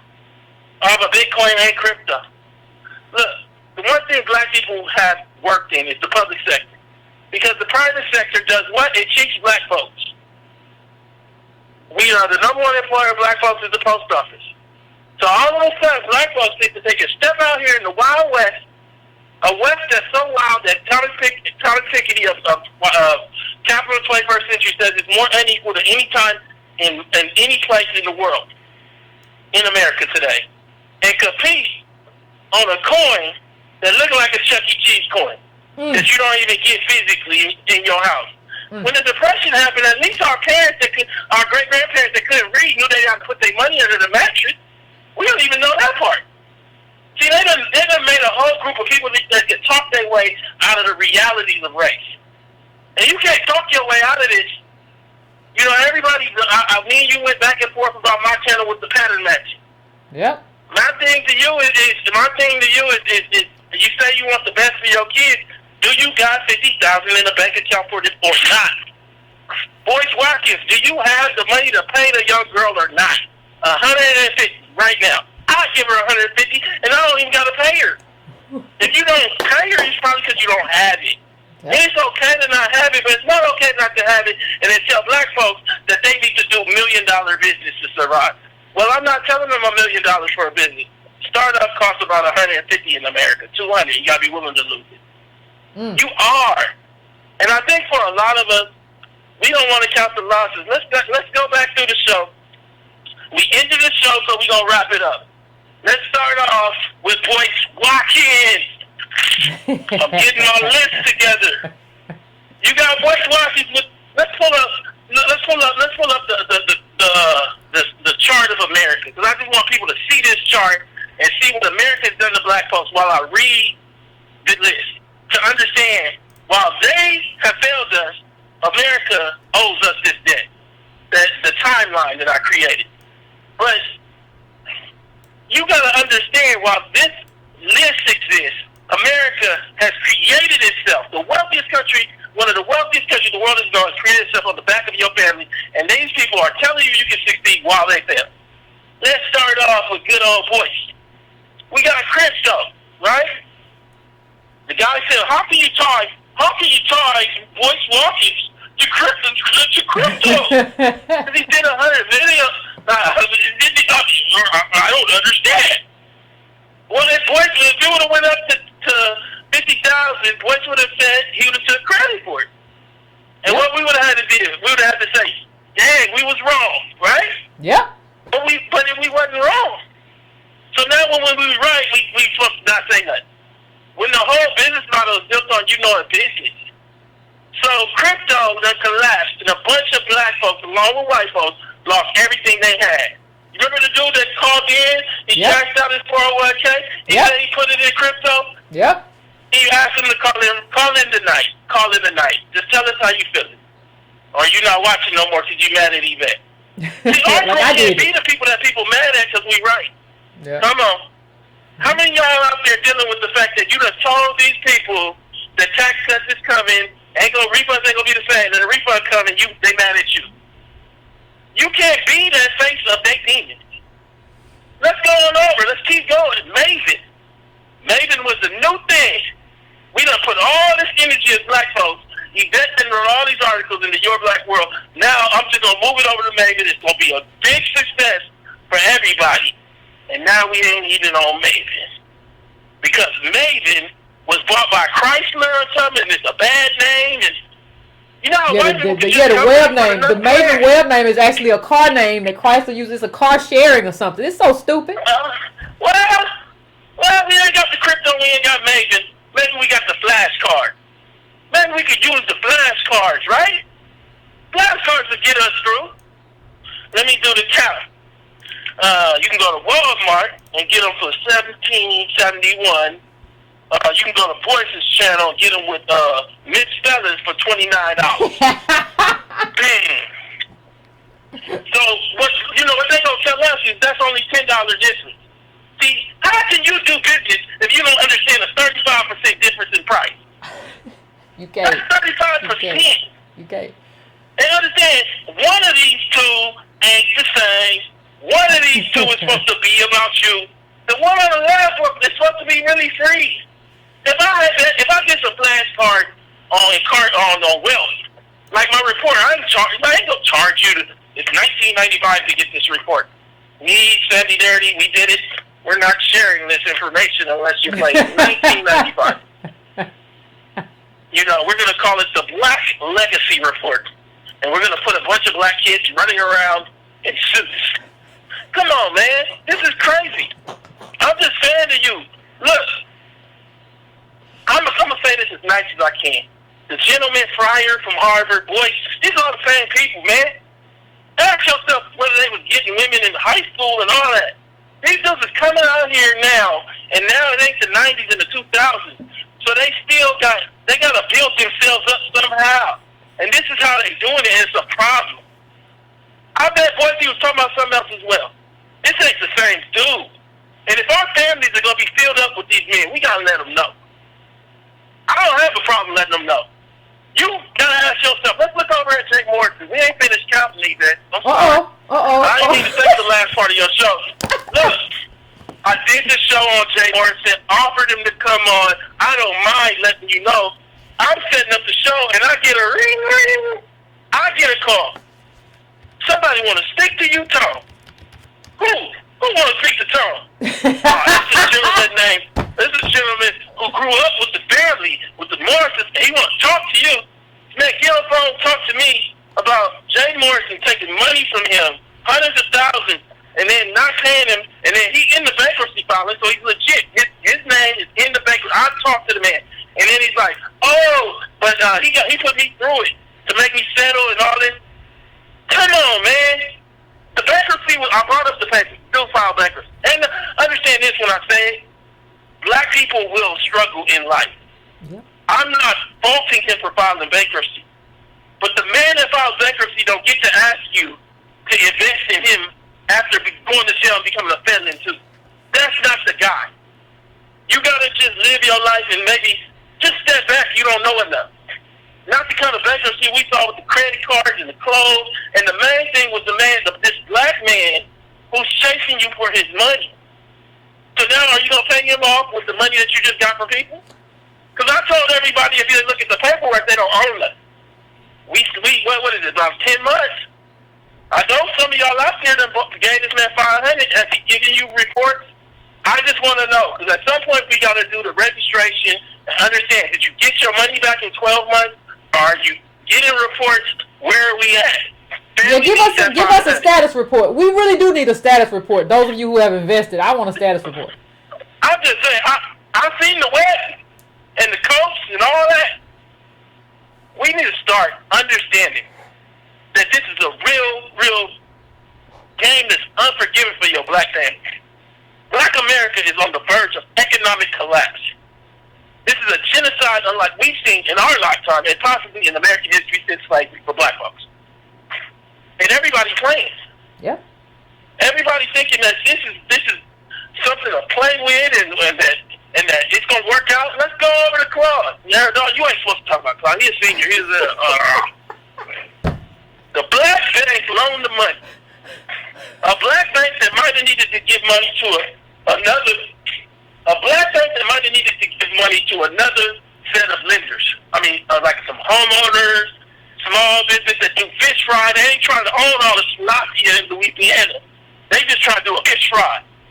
A black bank that was. They said, I'm just gonna try to. Then we see all the funny stuff that you covered. This is Claude. The man that told us all you need is to get the zone. You get the one level, then second level, the third level. Come on, man. That's not what happened in America. These people have recreated America inside of a narrative that is racist. They have empowered black people. They have created a ratio of 1-to-1 between blackness and whiteness that has never existed. We have been shut out of our own country. We have created a world where Mexico and America are one in one country. No! Mexico is the third world developing nation, and America is among the wealthiest nations in the history of the world. That's where you live. The question becomes, are you going to live under it or in it? Woo. That's all you got as a question. Right now, these people, they're going to have you living under it while they step on top of you to try to get in it. What we trying to do is just tell you that's happening. That's all I want to say. That's a mouthful, Tone. That's all I want to say. Woo! Well, as always, I don't know what was going on. Tone Talks in rare form today. Woo! Count it out. You got to count it out. Like, as we end this show, it's after midnight on Eastern Standard Time. I'm just going to say, I think Antonio ended it. But only thing I want to say is, like, you gotta count it out. You can't just count, like he said. If crypto had done well, Boyce would have taken the credit. I introduced a bunch of black people to crypto and showed them how to do it. They made a bunch of money. But, like, it didn't do well. I mean, and Bitcoin isn't doing well. And, like, nobody's there to, like, take the failure. And the only thing he said was, well, I know it was gonna crash, and I said invest in a whole bunch of stuff, not just one thing. No, if you in something and you an expert in something, you stay with it. You stay with that thing and you keep navigating people and showing them the way. You don't just branch off then to some other thing. Then we're going to show you how to do franchises. Then we're going to show you how to build up your credit. I got a new class. Anybody who got all these classes for all these other things don't know nothing about no thing.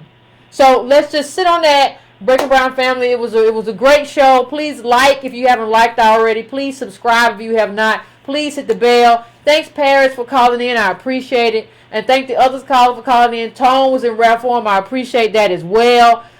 Very, very good show, fam. And for those of you who don't know, I mentioned this during the early part of the show, but it is actually let